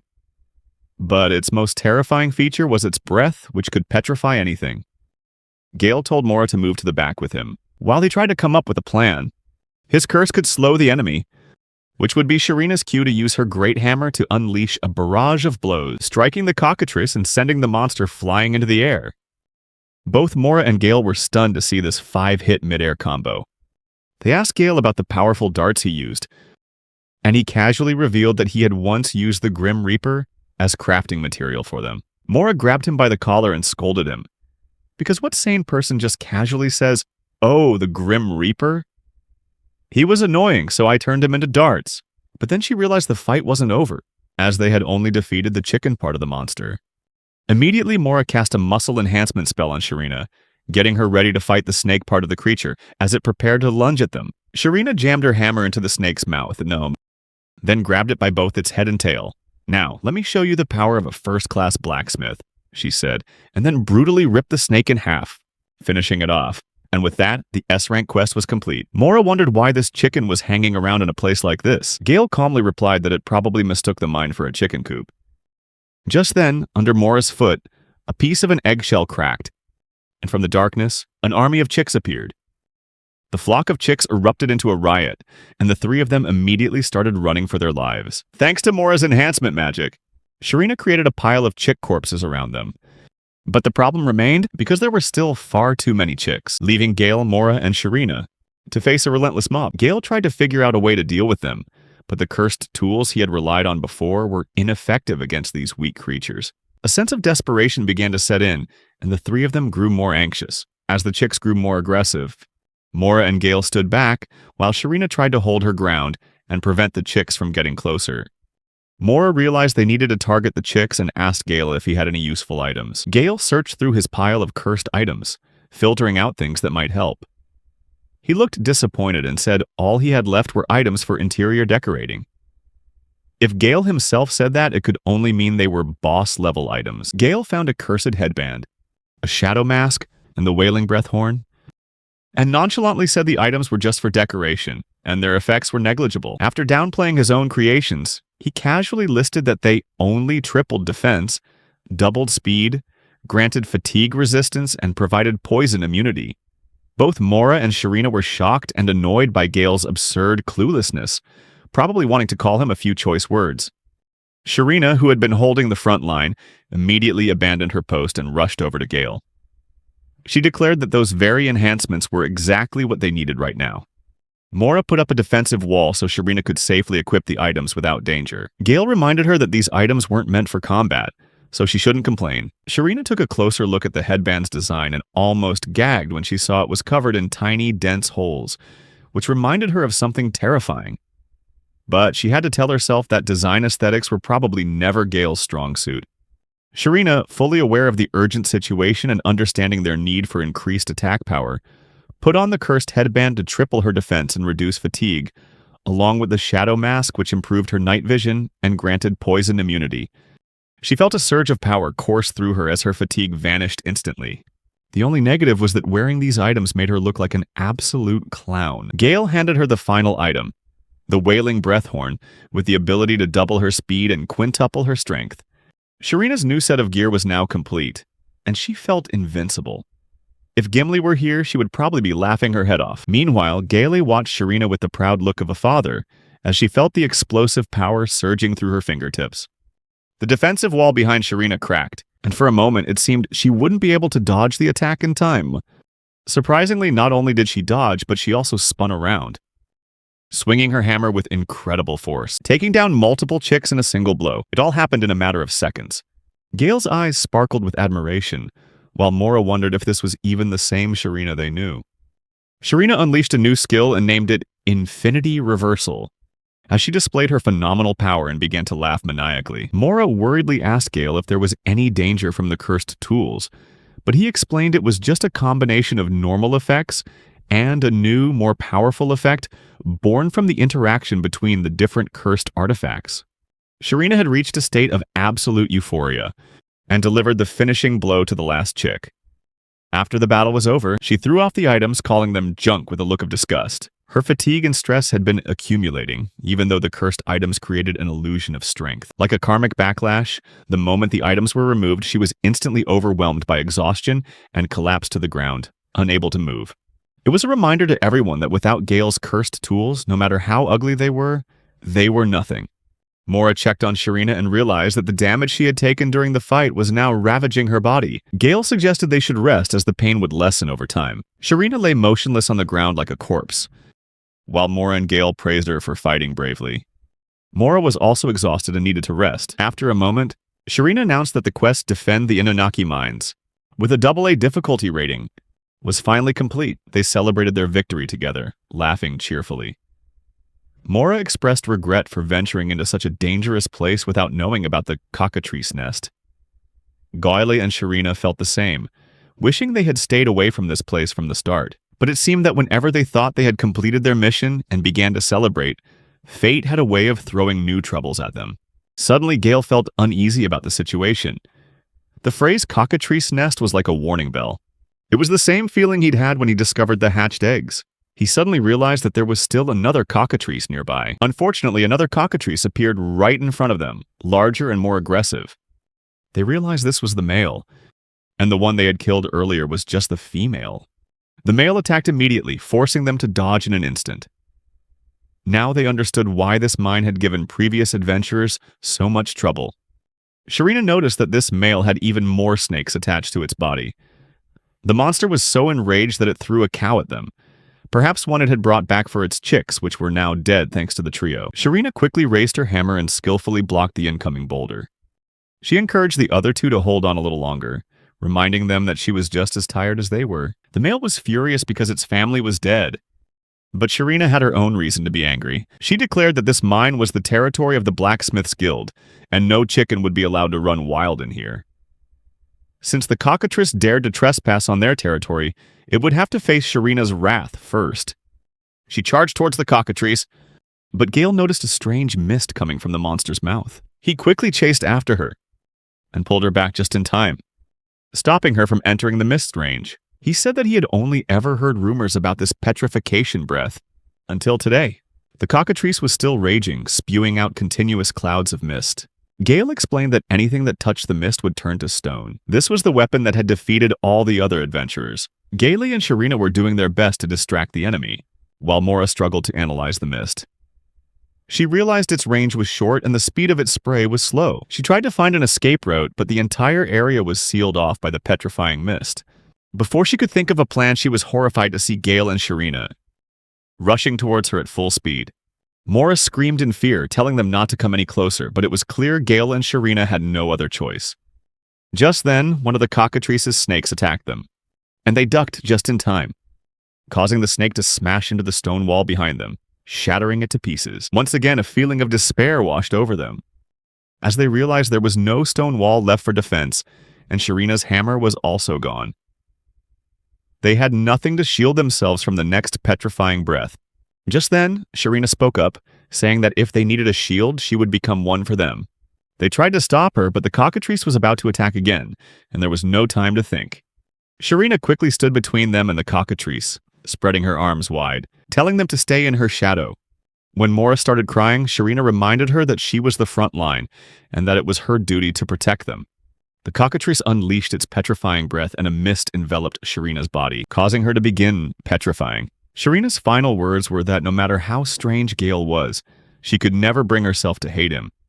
She also asked them to take care of the members of the Blacksmiths Guild, especially Gimli, hoping that she would do well. She regretted not getting the chance to tell Gimli this herself. In a moment of desperation, Gale reached out and cast a curse to spell. Sharina's body suddenly glowed and the petrification curse was broken. Sharina emerged from danger safe and sound. Gale awkwardly scratched his head and grinned widely, saying he just had a hunch he could break the petrification curse. If he weren't the main character protected by plot armor, Mora and Sharina would have probably beaten him to a pulp in their rage. Mora and Sharina were speechless as Gale apologized, saying he hadn't realized a Gorgon's and a cockatrice's petrifying breath were so similar. He went on to explain that a Gorgon is a female monster with snakes for hair, and anyone who looks into its eyes will be turned to stone. Gale also explained that curses weren't limited to undead or demon-type monsters, but could also be found in beasts.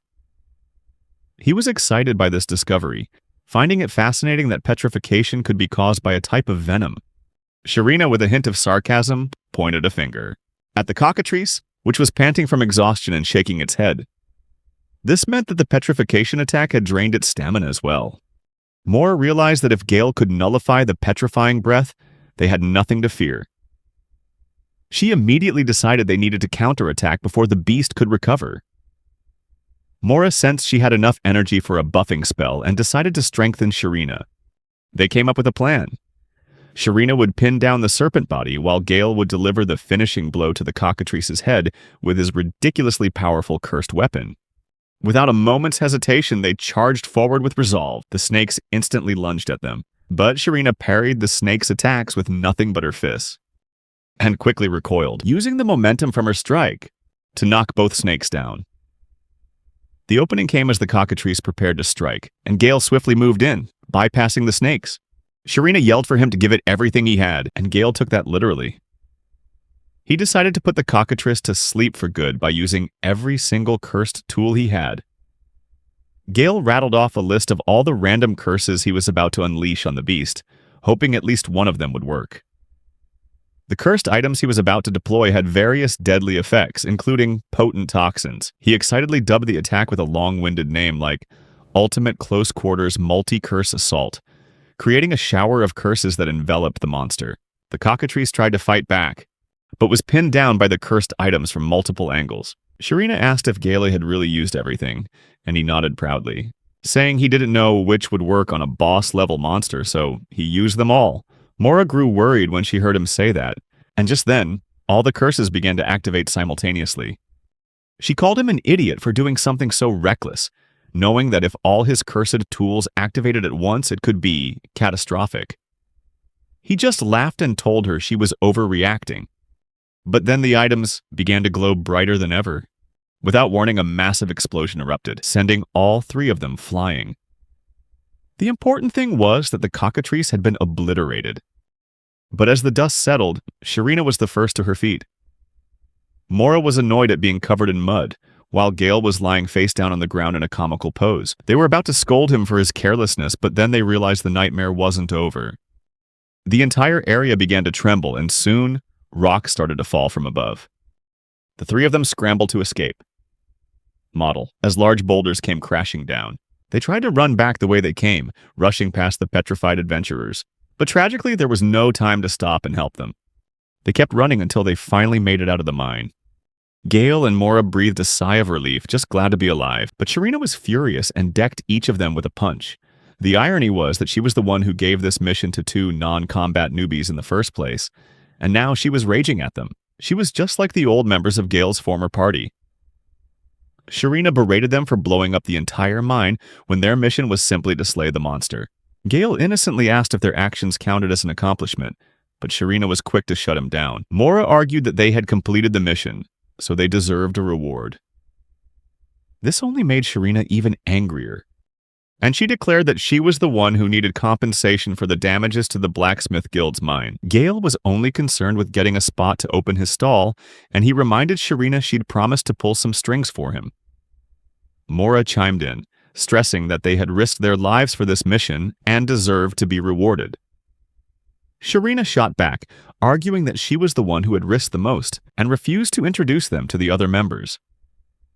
Sharina declared that they'd be hated by everyone once word got out about the mine explosion. She insisted that she had suffered the most, from having to wear cursed gear and losing her precious hammer, to now losing the entire mine. Let's just conveniently forget that other adventurers might have been turned to dust inside the cave. Meanwhile, not far from the mine, someone was slowly emerging from an underground escape route. She thought she was going to die in that cave, but luckily she made it out safely. It was Gimli, who had been secretly tailing the group to observe the power of Gale's cursed creations. Even though she realized that following Gale was far more dangerous than she'd anticipated, Gimli had to admit that what she saw was worth the risk. The phenomenal power Gale displayed through his cursed items presented a huge opportunity for her plans. She now understood that even if Gale could only create cursed items, their power far surpassed that of any artifact she had ever encountered. The trio returned to the cave after the chaos had died down. Thanks to another case of plot armor, all the stone statues were still intact, perhaps because they were more durable than expected. Gale approached one of the stone statues and cast a curse-breaking spell. To everyone's surprise, the spell worked, and the statue turned back into a flesh-and-blood adventurer. The adventurer, whose name was Charlie, tearfully embraced his wife, Penelope, and thanked Gale and Mora from the bottom of his heart for reuniting him with his beloved. Gale, in his typical fashion, immediately asked if they wanted to buy a special charm at a discount, inviting them to stop by his shop later. Sharina couldn't take it anymore and chewed Gale out, telling him not to peddle his cursed wares during such a touching moment. Meanwhile, Gimli heard a knock at the door and rolled her eyes when she saw it was Sharina. The two sat down to talk, and Sharina took out one of Gale's darts, asking Gimli to examine it. Gimli used her analysis monocle to get a clear look at the dart's properties, and was so stunned she couldn't believe her eyes. She couldn't believe an item like this even existed. Sharina confirmed that it was indeed a valuable artifact, even though she'd first thought it was a gag item. Sharina asked Gimli why Gala was handing these things out like they were on clearance. Gimli had no idea what was going through that man's head either. Sharina revealed that Gale had managed to save everyone who had been petrified. The church had already given up on them, but Gale's curse-breaking spell freed them from their petrified state. Sharina explained that back in the now-restored mine, more adventurers were being found, either partially eaten or petrified by the cockatrices. She realized Gale's curse-breaking ability wasn't normal, since he showed no signs of fatigue or strain even after using it repeatedly. Sharina decided to head back to the Blacksmith's Guild for a while, remarking that while Gale's skills were the real deal, the man completely lacked common sense. Gimli agreed, reminding Sharina that there were no rules against adventurers joining other guilds. The two shared a laugh, but then quickly looked away from each other, upon realizing the awkwardness. Meanwhile, Gale and Mora were helping the other guild members clean up the mine. Mora told him that he was either a hero for saving the petrified people, or a vandal for causing the mine to collapse. After a moment's hesitation, she asked him if he would join the Blacksmith's Guild. Gale confirmed that he was now a member of both the Adventurers Guild and the Blacksmith's Guild. Sharina had told him he needed to join the Blacksmith's Guild to get a spot for his stall. Mora called it a rare case, as the Blacksmith's Guild was usually just for blacksmiths, and it was unusual for them to let an adventurer join. She asked him what he was doing for the guild, and he replied that he was just borrowing a corner of it to create cursed tools. Mora praised him for being so widely recognized, but he wasn't so sure about that. No matter how many cursed tools he made, he still felt that none of them were actually any good. He decided to just focus on making interior decorations. He showed her one of them, called the White Bone Vase, and it immediately sent a shiver down Mora's spine when she saw it covered in skulls and flowers. Our boy could definitely attract a real goth with these weird items, she thought. Gale explained that the vase allowed for continuous mana recovery and increased healing speed. Mora tried to explain to Gale the rarity and true value of the items he created, but in the end she gave up. Just then, Sharina appeared, who, as usual, started criticizing Gale's wares. She handed him a bag containing the head of a cockatrice, so that he could claim his reward from the Adventurers Guild. She also gave him a monster's mist-generating organ, so he could use it to create more cursed tools. Gale's joy seemed immeasurable, and Sharina smiled, saying that before he used any of it, was selling missiles for the price of candy, which made Gale brace himself for a boring economics lecture, making him think that maybe he should have just stayed with his old party. Meanwhile, the second prince, Burial, was torturing the leader of the assassination squad for failing to assassinate Princess Carla. He threatened to throw her soul into the most cursed artifact they possessed, the Demon King's heart. In a final chance to save her own life, the assassin leader revealed that the princess possessed a mysterious item that could resurrect her even after instant death. She also claimed to know the identity of the person who had given the princess that item. While Gale was learning the basics of business, death seemed to be lurking just around the corner in a tavern. This was where adventurers from all over the capital gathered. Cash, Luke, Melissa, and Norris were doing what they did best, being pathetic. Cash slammed his beer mug on the table and wondered aloud if Gale had really gone to some farming town. Melissa and Norris told him to keep his voice down, lest someone overhear and snatch the bounty for Gale before they could. This brainless crew still couldn't believe that the rumor about a carriage passing through Oryx unharmed had anything to do with Gale. Cash, in his typically rude and obnoxious manner, bellowed for the waitress. When she arrived, he aggressively slammed his hand on the table, arrogantly ordering her to bring him beer and a whole cask of wine. Luke warned Cash that he shouldn't be so over the top, and asked if they should really believe the story about the carriage. The group wondered if the rumors were just rumors, because it was unbelievable that a tanker could take down a horde of orcs. Even if it were true, the person who defeated the orcs single-handedly must have been incredibly strong. Cash dismissed it all, saying there'd be no point in partying up if a single tanker could do that much. Luke asked him to be patient and hear the rest of the story, and recounted that those who described the tanker in the rumors spoke of an incredibly flashy outfit, a completely tasteless dagger, and wiping out a horde of orcs with some kind of artifact. He suggested that these details sounded a bit like Gale. Cash immediately dismissed the idea, insisting that Gale could never pull something like that off. He reminded everyone how much they struggled with just one orc, so how could Gale possibly defeat a whole mob? He was certain it had to be someone else. Luke tried to continue the story, but Melissa cut in, claiming that she had met some witnesses who were connected to Gale. Cash immediately told her to go on. Melissa confirmed that Gale had indeed opened a stall in the market and was selling cursed items for incredibly cheap prices. Melissa said that Gale had claimed the items were just interior decorations and were completely tasteless, but for some reason the Royal Guard confiscated all of them from everyone. Cash found this amusing and figured the items must have been junk, which is why everyone was complaining. Cash was furious to learn that Gale still made a decent profit from his sales. Norris continued his story, saying he had met some regulars who had seen Gale at a high-end inn, and had even bought new items. Luke pieced the details together and realized this meant Gale must have earned enough to hire a carriage. He added that the Royal Army was also looking for Gale, so they must have searched every nook and cranny of the city. Because of that, Gale earning so much money might have led him to leave the city and start a new life elsewhere. Cash then asked what their final conclusion was from all of this. Norris replied that Gale might have changed his route to get further away from the capital, and though this was just a guess, they were surprised by the possibility that Gale had already left. They remembered that Gale was a truly free spirit who could easily do something like set up a cursed item shop somewhere else. They recalled that Gale always had plenty of cursed items on hand, so opening a stall with enough inventory to sell was entirely possible. Every new detail they uncovered just made Cash more bitter about Gale's success. Melissa revealed that she had also visited the Merchants Guild in the capital and learned that Gale had gone there to open a stall. Although the merchant was hesitant to share details, he admitted that he had met Gale, but didn't know where Gale was now or what he was doing. Luke suggested that Gale seemed very confident in his business, so he probably went to another city to start fresh. These details made Cash feel like his head was about to explode. As his drink ran dry, he shouted for a server to bring more. Cash was confident about paying for it, since all the expenses were being charged to Princess Carla's treasury, so he planned to drink his fill. A server arrived, but to everyone's surprise, she was effortlessly carrying 2 large barrels of beer and slammed them down on the table before walking away. Cash yelled at her to serve him properly, but she just walked away silently like a true queen.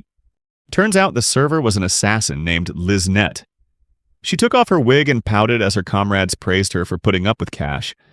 Liznette was trying to eavesdrop on the group's conversation about Gale to gather intel for her mission. The others asked if she was sure about these people.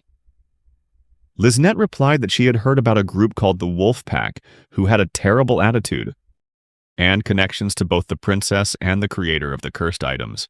She had confirmed all of this by eavesdropping. When asked how they would track Gale, Liznette scratched her head in frustration and admitted she wasn't sure what to do. To her, Gale was an extremely cunning guy, since he'd managed to keep his whereabouts hidden from everyone. Who would have guessed Gale was actually surviving with only 1.5 brain cells working? Liznette stated that the only information they had on Gale was his weird style. She said that no matter how much intel they gathered on him, it was useless, because he was a schemer who used various strategies to leave scattered clues to confuse others and hide his true identity. Meanwhile, our poor protagonist was probably getting the basics of economics beaten into him by Sharina. Liznette decided that tailing the wolf pack, who were desperately searching for Gale, was their best bet to get closer to him. She figured it was worth listening in on all of their conversations. Her plan was to stick close to the wolf pack until they found Gale, and then she would capture him. The assassins returned to their temp jobs at the tavern, while Liznette whispered curses about Gale, calling him a despicable person. She would probably be utterly shocked to learn that, contrary to her beliefs, Gale was actually just a clueless rabbit hopping through a meadow, spreading joy and kindness everywhere. The thought of him doing something evil and cunning was as likely as a penguin trying to fly. Meanwhile, in the deepest part of the blacksmith's guild in Farm Edge, Mora entered Gala's room while he was working. She just stood there, watching him work diligently, and then he suddenly turned to her and said that he should thank her more properly. He was grateful to her for always supporting him and sticking by his side during every quest. Mora, flustered by his sincere thanks, quickly added more about herself, claiming to be one of the top 5 support mages in the capital.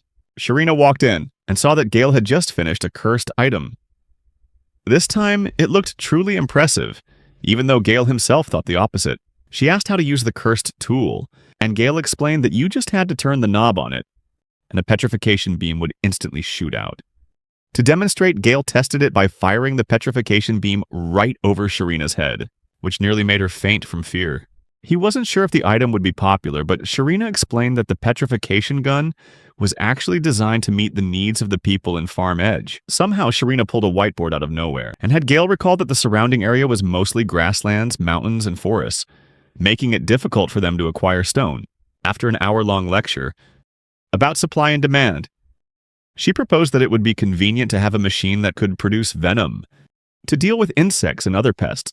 To Sharina's surprise, Gale calmly revealed that he could create such a thing if she wanted. The only problem was that the materials to make it were quite rare, but that's where Gimli could help. Thrilled to have another order, Gale immediately got to work. Meanwhile, Sharina took the petrification gun to test its capabilities, while also admitting to Mora that she was glad they both felt comfortable here. Meanwhile, on the Wolfpack side, Liznette and her team of assassins asked Cash to join their group as they prepared to depart by carriage for the agricultural city. Cash was drunk off his ass and laughing gleefully. He and his group had been happily shopping to their heart's content, with the bill covered by the royal palace. Cash had bought himself a mithril sword worth as much as 500 gold coins, while the others had also acquired items like a wyvern bone dagger, a new grimoire, and a suit of armor made from the hide of a magical beast. Cash was now confident that it didn't matter whether he was cursed by Gale or not, because with this equipment, he believed he could take on anything. The other assassins, now posing as adventurers in the group, were getting tired of listening to their meaningless boasts. Cash looked at Liznette with contempt and called her the gloomy woman, asking what she and her group planned to do on this mission.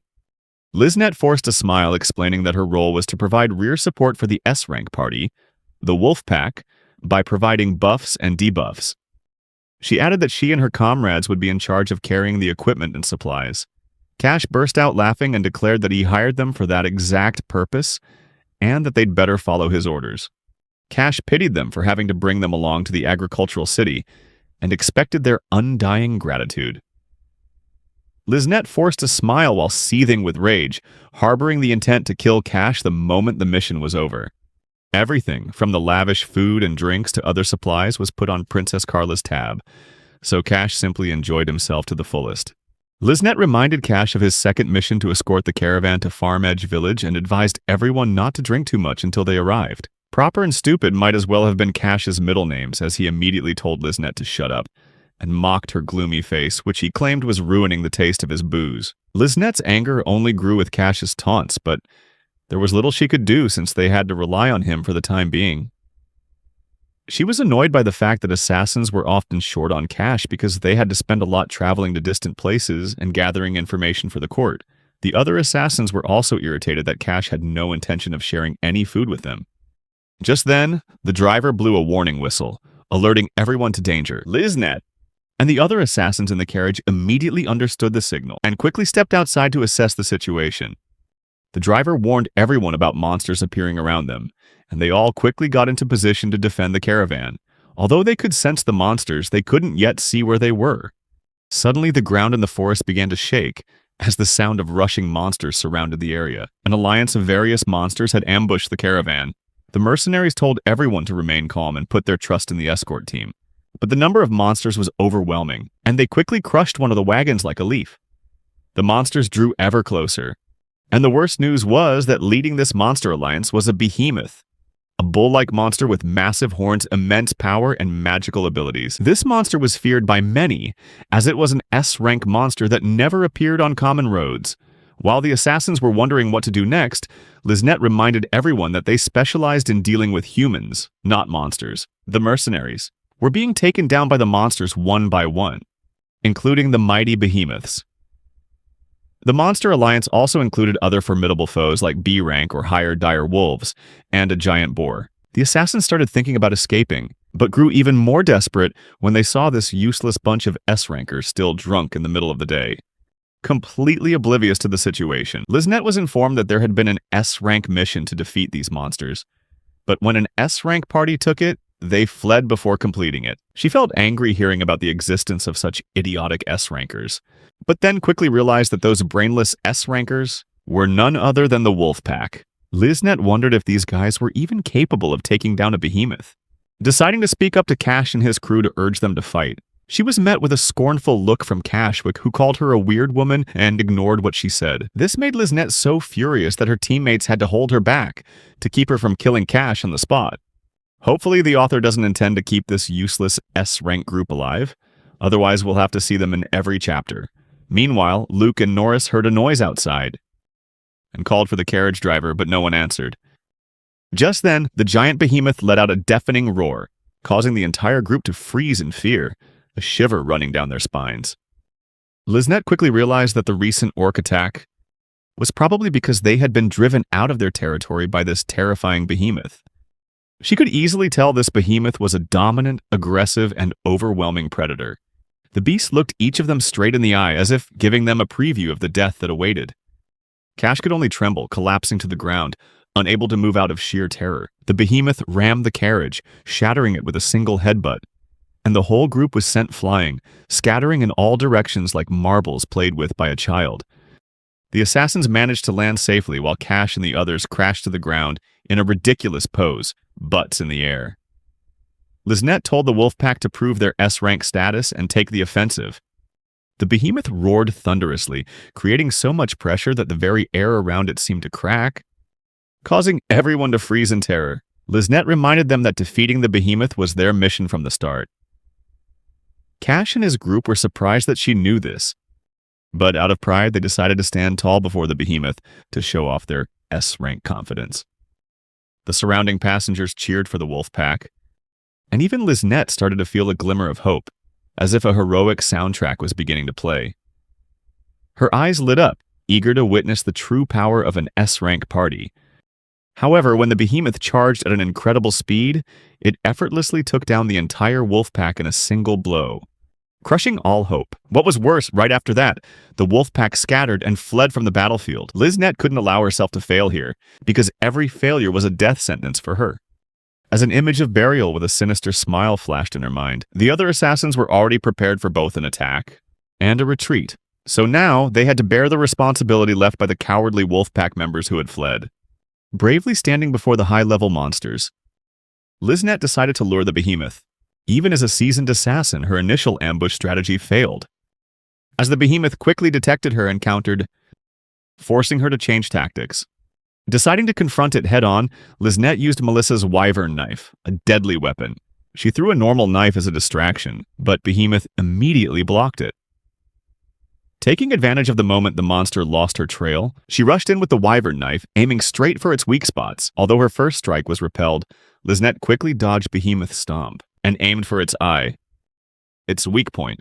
Her critical strike seemed to have done the job, but it turned out Behemoth was resistant to poison. She was forced to resort to her last measure to end the battle, using the item she received from Prince Burial, a fragment of the Demon King's heart. Prince Burial had claimed that this fragment could make Liznet's flesh and bone so strong that she would become an incarnation of the Demon King. Meanwhile, in the capital, inside the palace, Princess Carla was being taught tea party etiquette by Lady Melinda, who hardly seemed like a model of proper decorum.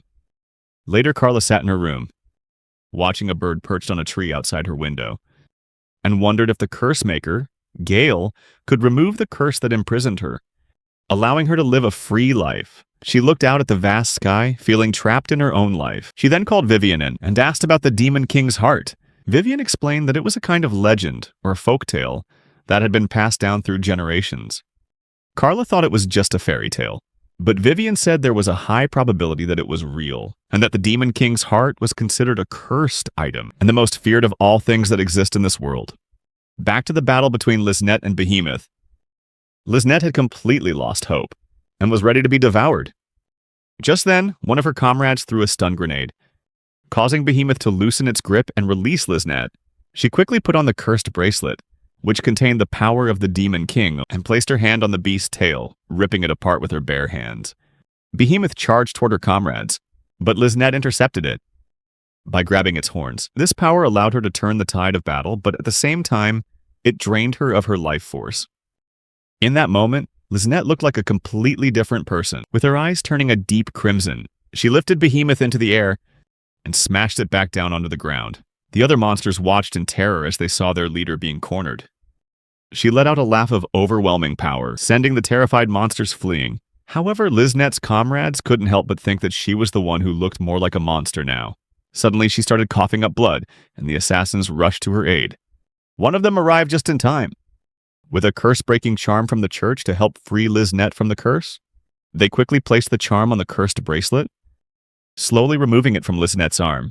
She giggled, realizing that they had been through so much but had survived in the end, while the fake S-rank adventurer party did nothing at all. Finally, Liznet directed all her anger towards Gale. Meanwhile, at the Blacksmith's Guild in the agricultural city, Gale was sneezing nonstop and wondered who was thinking about him. He had successfully crafted many useful cursed items for Sharina in a short amount of time. Although they were all very useful, Sharina and Mora couldn't help but complain about their lack of aesthetic appeal. Sharina asked Gale if he was planning to go see the plot of land, but Gale didn't understand what she meant, so he asked her to clarify.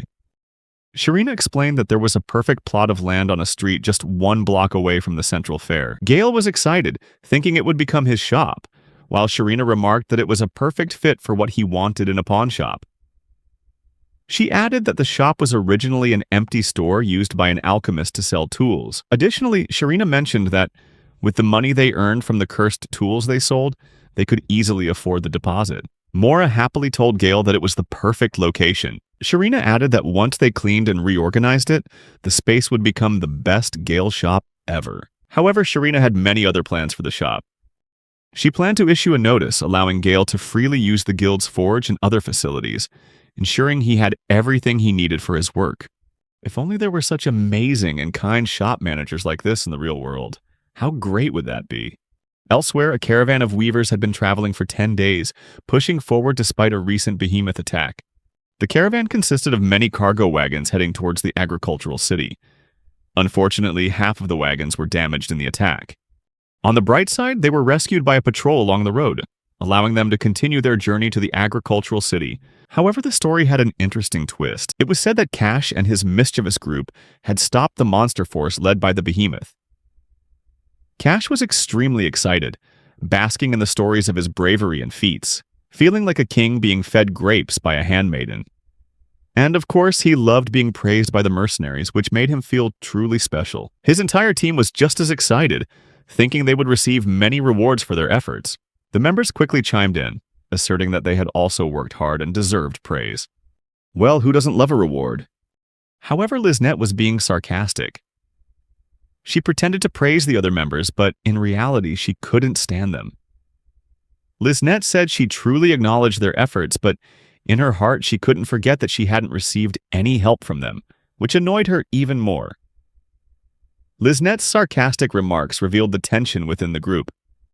Even though the group was celebrating their victory and discussing rewards, there were still underlying conflicts. They were all fighting for credit for things they didn't actually do, and no one could even remember how it all started. After being taken down by the behemoth, well, it's true the behemoth had given them a sound thrashing. But still, they claimed to have cut off its tail and injured its eye with a sharp horn, even though they were actually unconscious for the entire fight.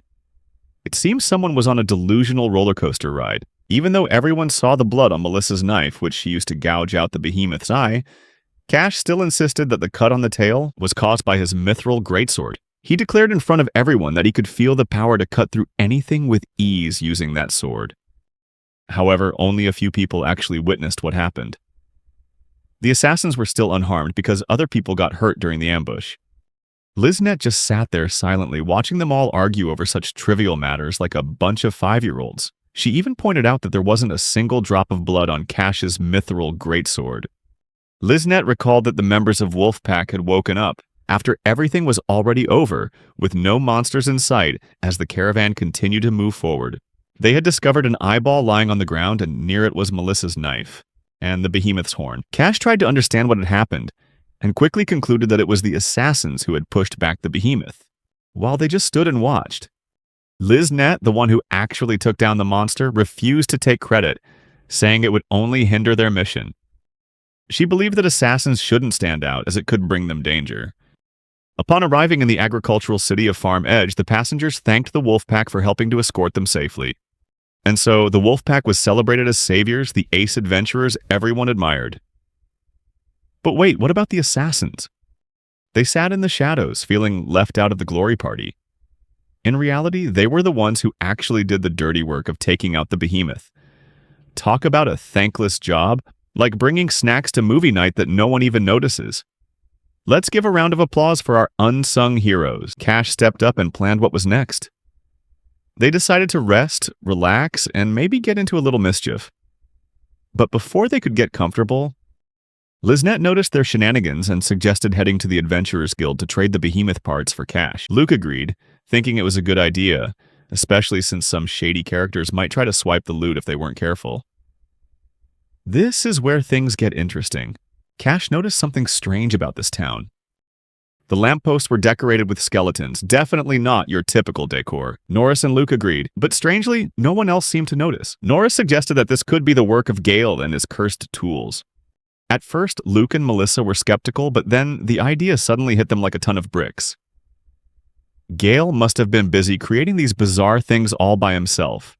Cash, ever the sharp one, connected the dots and figured there might be a cursed tool shop hiding somewhere around here. Gale might have dropped by the Adventurers Guild. But the story doesn't end there. Liznette's little mind games really paid off big time when the group decided to change plans and head to the Adventurers Guild. Classic Liznette always one step ahead. Meanwhile, another assassin offered their speculation that Gale probably didn't trust the Wolfpack, thinking he was using them as a cover while he secretly worked his artifact crafting magic. Well, who's going to break the news to him? Finally, the group entered the Adventurers Guild, ready to cash in on their supposedly hard-earned spoils. The moment they stepped inside, they were taken aback by the place's classic design like a blast from the past. Norris quickly realized there weren't any worthwhile quests posted, but they weren't here for a quest today. With his usual arrogant swagger, Cash spotted the reception desk and walked over, ready to talk to what he assumed was just a regular staff member. But unbeknownst to him, the person he was talking to was actually Gimli, the guild master of the Adventurers Guild. Cash, in his usual boastful style, started talking about his S-rank team, the Wolfpack, and told Liznette to bring over the parts of the behemoth they defeated, like the horn, tail, and an eye. Gimli looked over the items and asked if this was all of it. Cash, like the big hero he was, insisted they deserved a valuable reward, since anyone could see these were parts from a behemoth. Norris added that they could have gotten high-value alchemy materials in the capital. Gimli smiled and said that they'd need to bring the behemoth's head or heart as proof, not just these few scraps. Realizing they weren't going to get anything, Cash and his buddies stormed out of the guild in a huff. Gimli cheerfully told them to come back with the whole beast next time. Talk about a major blow to their egos.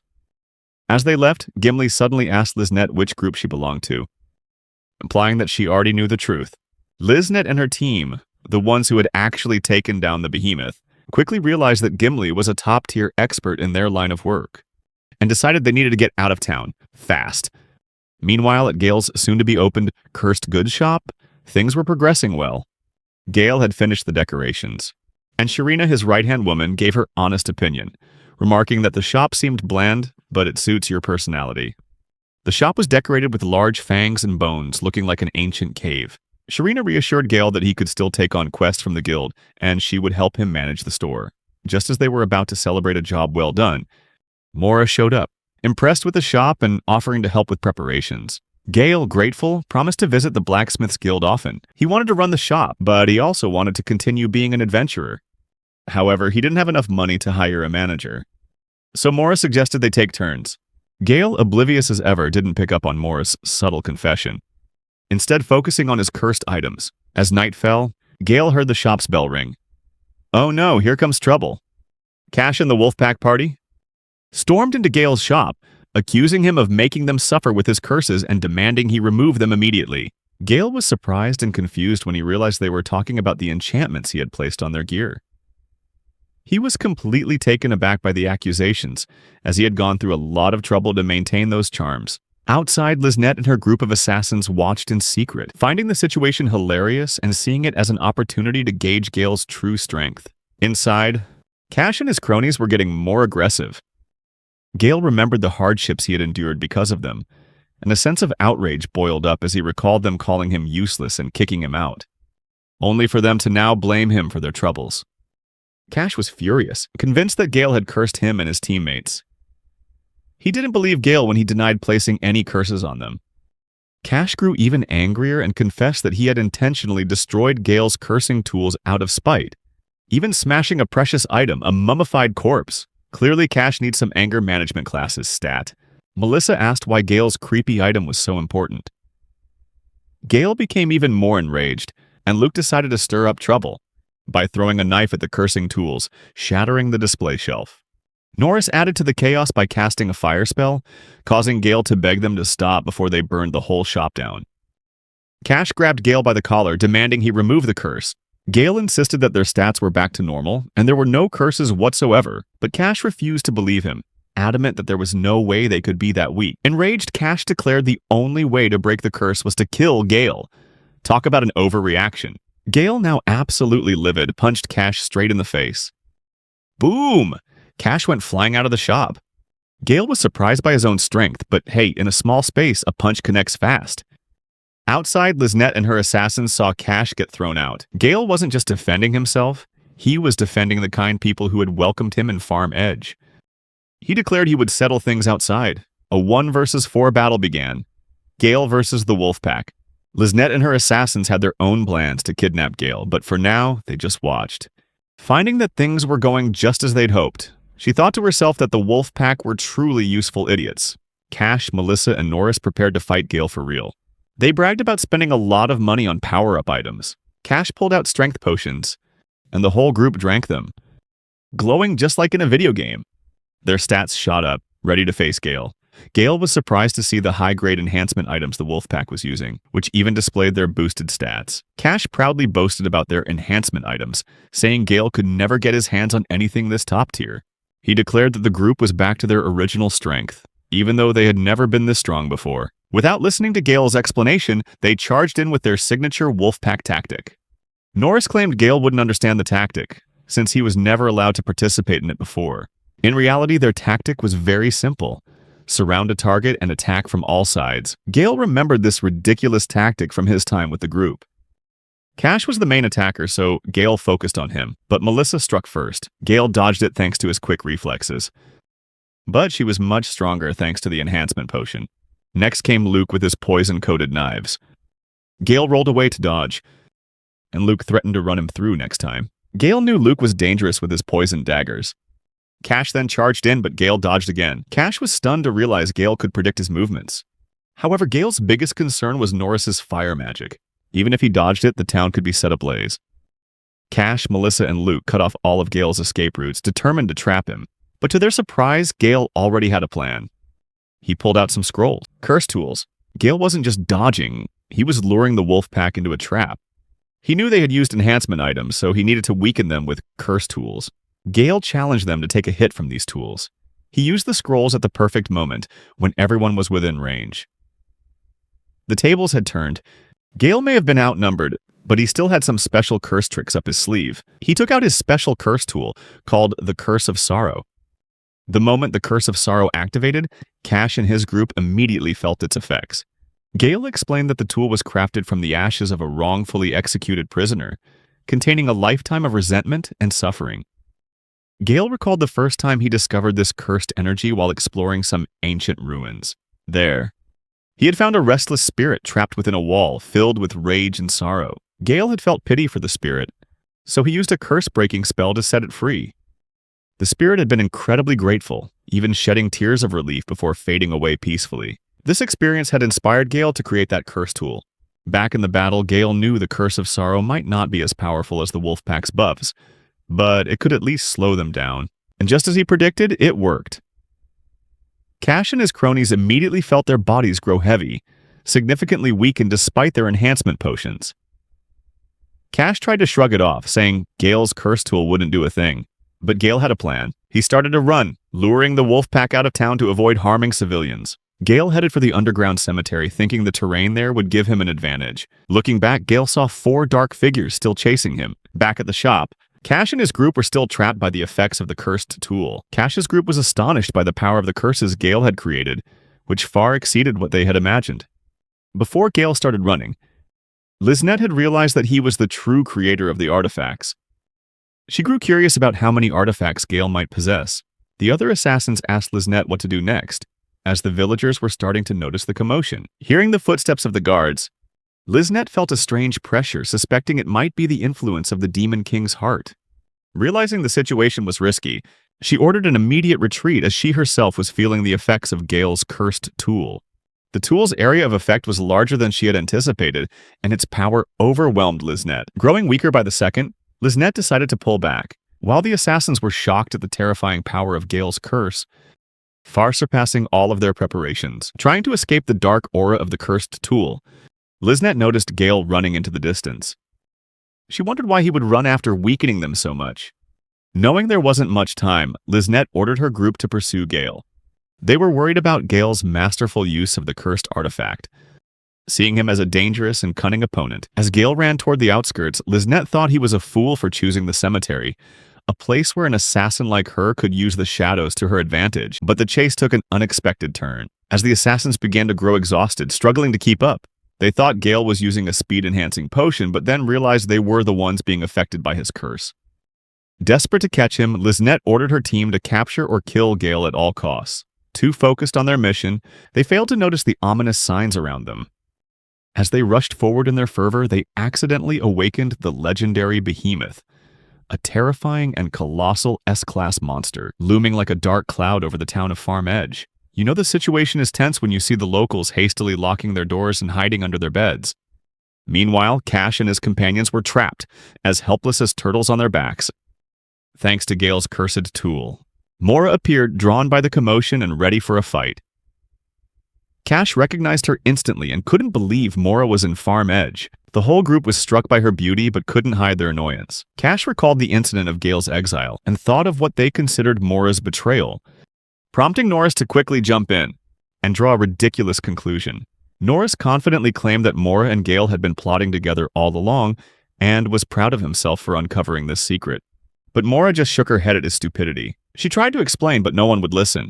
Norris, in his arrogance, even insulted her, which made Mora genuinely furious. Mora sarcastically said there was no way she was involved with Gale like they imagined.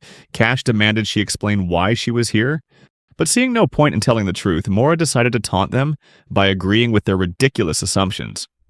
She then challenged them, asking what she had done to make them drag themselves all the way to the countryside just to wreck Gale's shop and treat their own team members so badly. Cash was terrified as he remembered the time Mora had beaten their entire crew in a bar fight, and realized that now, with the power of Gale's curse, they were even weaker than before. Mora mocked them for going to all the trouble of marching to this rural town just to cause trouble, and make themselves even more miserable. Determined to teach them a lesson, Cash desperately tried to use the Wolfpack's tactics, but they were too slow and weak now.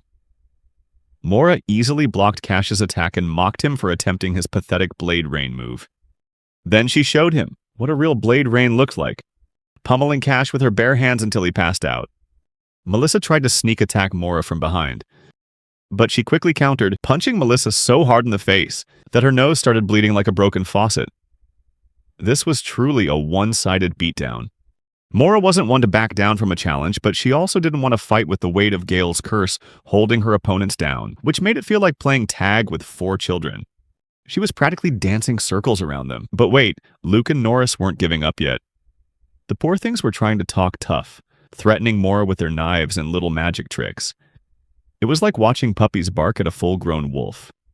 You almost wanted to pat them on the head and say, "Nice try, kids." Luke tried to throw his knives as if he were some ninja warrior, but Mora didn't even break a sweat. With bulging muscles, she dodged the knives effortlessly, as if she were playing jump rope in a park. It was just too easy for her. Mora's expression turned serious, ready to show Luke and Norris who was boss. With just a flick of her wrist and a cold glare, she prepared to teach them an unforgettable lesson. Now, only the last 2 members of the wolf pack, Luke and Norris, remained. If anyone ever needed a lesson on what not to do when fighting a girl who just beat up all your friends, Luke and Norris were the poster children. After talking a big game, Luke turned to grab a throwing knife, only to realize he'd already used them all while trashing Gale's shop. And in that moment, he knew he was screwed. Before Luke could even form another thought, he looked up, and all he saw was Mora's fist heading straight for his face in slow motion, followed by an unforgiving punch. Mora sent Luke flying backward. Only Norris was left, who had been using the time to chant a spell that he was confident would be a deadly hell shot. But contrary to its impressive name, when Norris cast the spell, only a tiny spark fizzled out. Without missing a beat, Mora threw the bottle of wine she'd brought to celebrate the shop's opening right at Norris's face. The bottle shattered, sending him to his knees. Mora had won, getting well-deserved revenge for Gale after everything they had put him through. While she didn't have a single scratch on her, the Wolfpack looked like they had just been through World War III. Cash got on his knees, clasping his hands and begging Mora for forgiveness. They really should have been called the Chicken Pack instead of the Wolf Pack, though that might be an insult to chickens. After dealing with them, Mora suddenly wondered where Gailey was. She noticed a few villagers had gathered on the street in front of the shop and went to take a look. What she saw left her stunned. Everything had been smashed to pieces, including the mummy Gale had worked so hard to create, his star product. Remembering the smile on his face as he admired his prized creation, Mora realized that although she used to be annoyed by his obsession with these gruesome objects, she now felt sad and angry seeing it destroyed. As she was about to leave the shop to take her anger out on Cash's group, Sharina suddenly appeared, her hands full of drinks. The scene inside the shop left her speechless with shock. She asked Mora what had happened, but Mora replied that she needed to find Gale first. Sharina stopped her and demanded an explanation. However, Mora couldn't think straight, and her words were jumbled and hard to understand. Sharina then asked if she knew where Gailey might have gone. Mora replied that he wasn't the type to be easily beaten by the likes of Cash, so he had surely tried to lead them out of town to avoid causing trouble for the residents. Gimli interrupted their conversation, saying that Gale had headed towards the ruins of the old nursing home. She leaned against the wall, smiling casually. Mora and Sharina were surprised, wondering how Gimli knew this, and she simply said it was just a coincidence. Gimli added that she was here to deal with those idiots from the Wolf Pack and the pile of organic trash they had brought with them. She also revealed to Mora and Sharina that a group was tailing Cash, and they seemed very professional, far beyond the Chicken Pack. Hearing this, Mora became extremely worried about Gale and immediately turned to go find him. Gimli stopped her and asked if she was really going out in her current dress. Mora declared that she didn't have time to go back and change in such a crisis. Sharina decided to join her, grabbing Cash's mithril sword and handing Mora a dagger. It was better than nothing. They prepared themselves with their makeshift weapons and quickly set off on their special mission to rescue Gale Hamilton. Seeing their determined spirits, Gimli took responsibility for leading the way, stressing that every second counted in a situation like this. Gimli also said she felt that something ominous was waiting for them up ahead. Mora asked Gimli if she was referring to the people who were tracking the wolf pack, and Gimli replied yes, but that she also sensed a non-human presence nearby. Gimli revealed that the organic trash was actually from a behemoth. Just hearing the name was enough to make them feel immense pressure. The behemoth was a disaster-level species. She further explained that the people with the wolf pack had injured the behemoth, but it had escaped. However, now that they were here, the beast may have followed their trail for revenge. Mora and Sharina were terrified by the news of the beast, and Sharina stressed that if they encountered it now, the mission's difficulty would skyrocket to AA rank. Meanwhile, Gale had stopped after reaching a cemetery. Liznette and the other assassins emerged from the bushes, looking utterly exhausted and annoyed. They begged Gale to stop for a moment to catch their breath. He quickly realized that he had seen these people somewhere before. Gale recalled that they were the ones with Cash, standing outside the shop earlier. To his surprise, Liznette shouted a denial, insisting that there was no way they were associated with scumbags like the wolf pack. The shouting made her throat even drier, and Gale, with a gallant spirit, offered her a potion to drink since there was no water around. Liznette quickly grabbed it and drank it all in one go, then asked Gale what it was because it had a rather unpleasant smell. Gale smiled proudly, explaining that she had just drunk an experimental petrification potion that he had brewed from the liquid waste of a cockatrice. After hearing that, Liznette surely wished she had a time machine. Liquid started to ooze from her nose and mouth, and in a rage, she threw the empty vial back at Gale.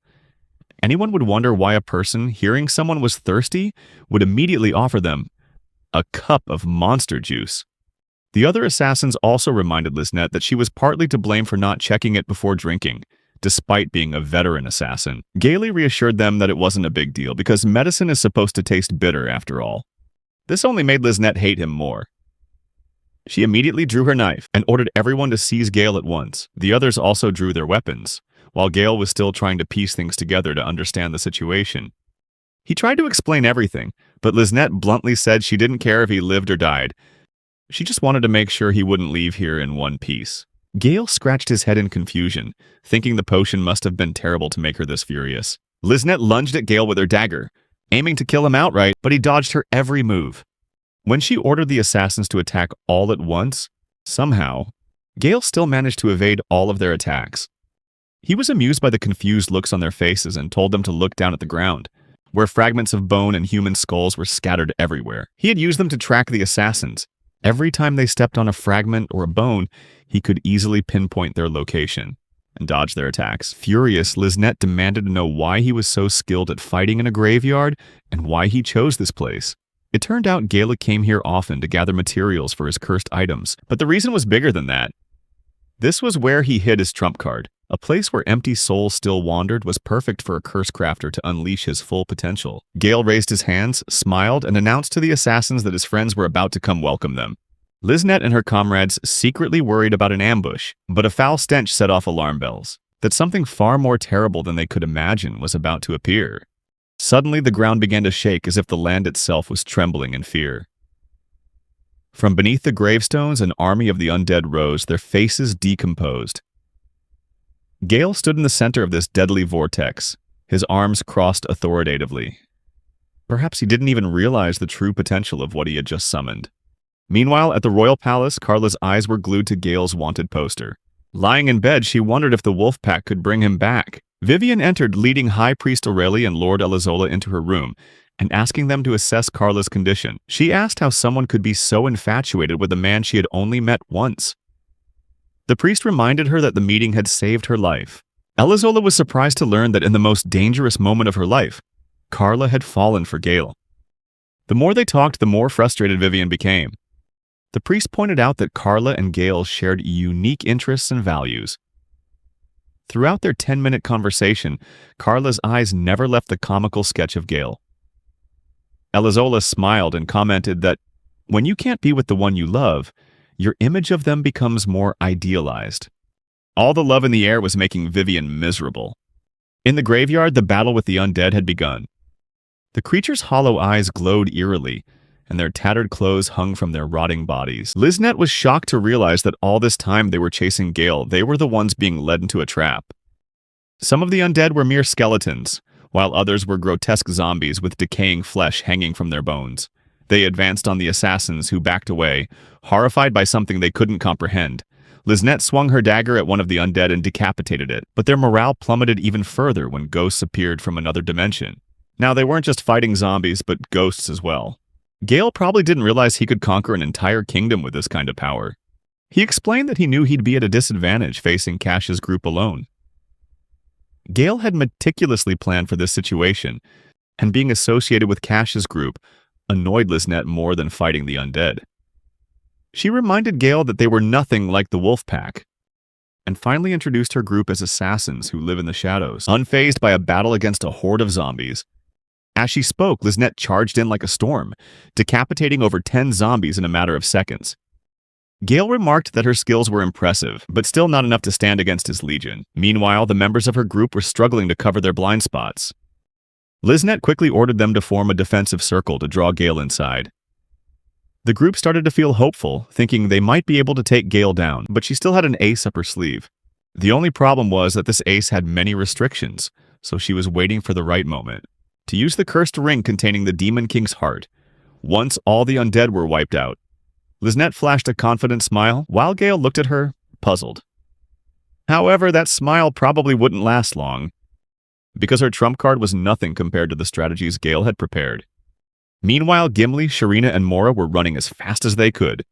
They knew that a group of assassins was targeting Gale and wanted to get to the scene quickly to even the odds.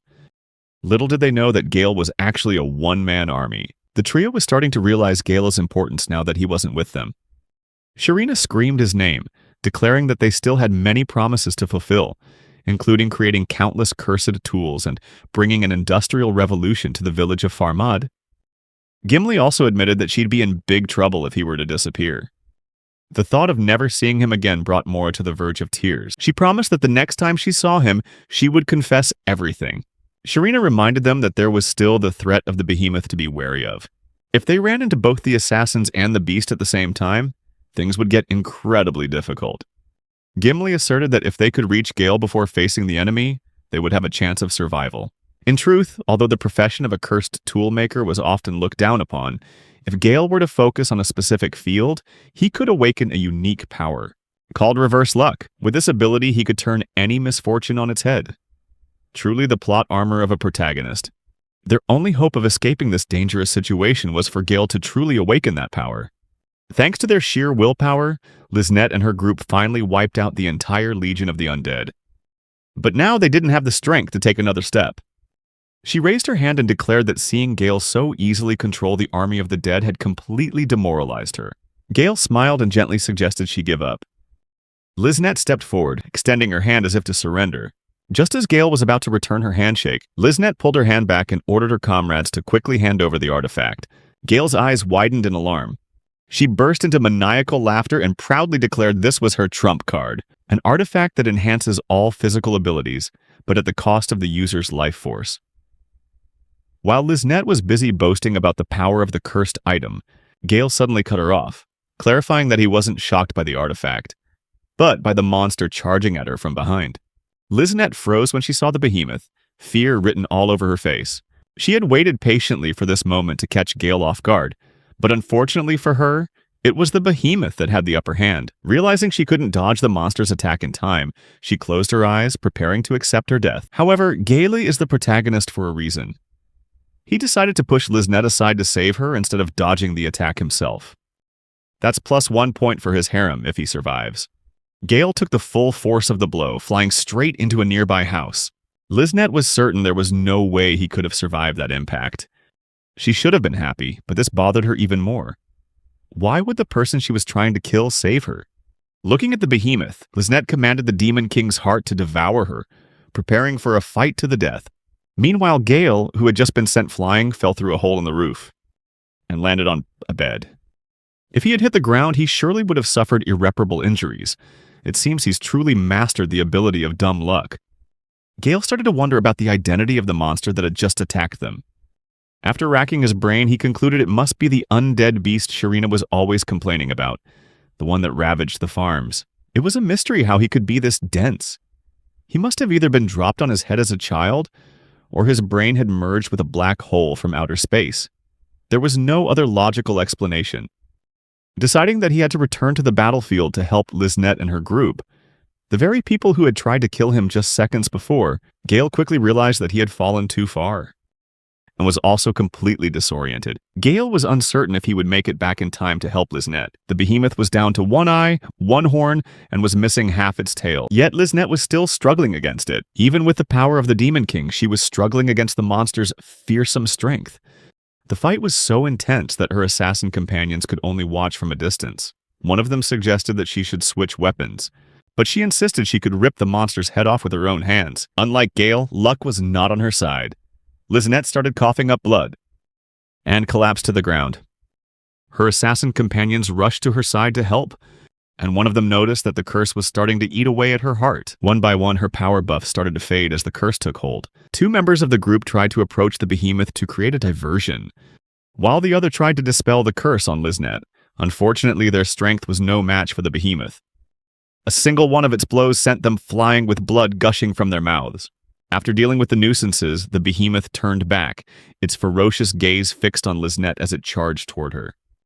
Liznette tried to order her companion to quickly dispel the curse, but unfortunately, not even the church's highest-grade dispel item had any effect. She lost consciousness for just a moment before waking up again. Her trained assassin's instincts wouldn't let her stay down, but that just meant she had to endure every bit of the pain that was racking her body. Just when she thought things couldn't possibly get any worse, fate dealt another crushing blow. A dark entity. Drawn by the pile of undead corpses on the ground, the sky suddenly darkened, and a mysterious figure appeared. The wielder of the giant scythe was none other than the god of death, a Shinigami.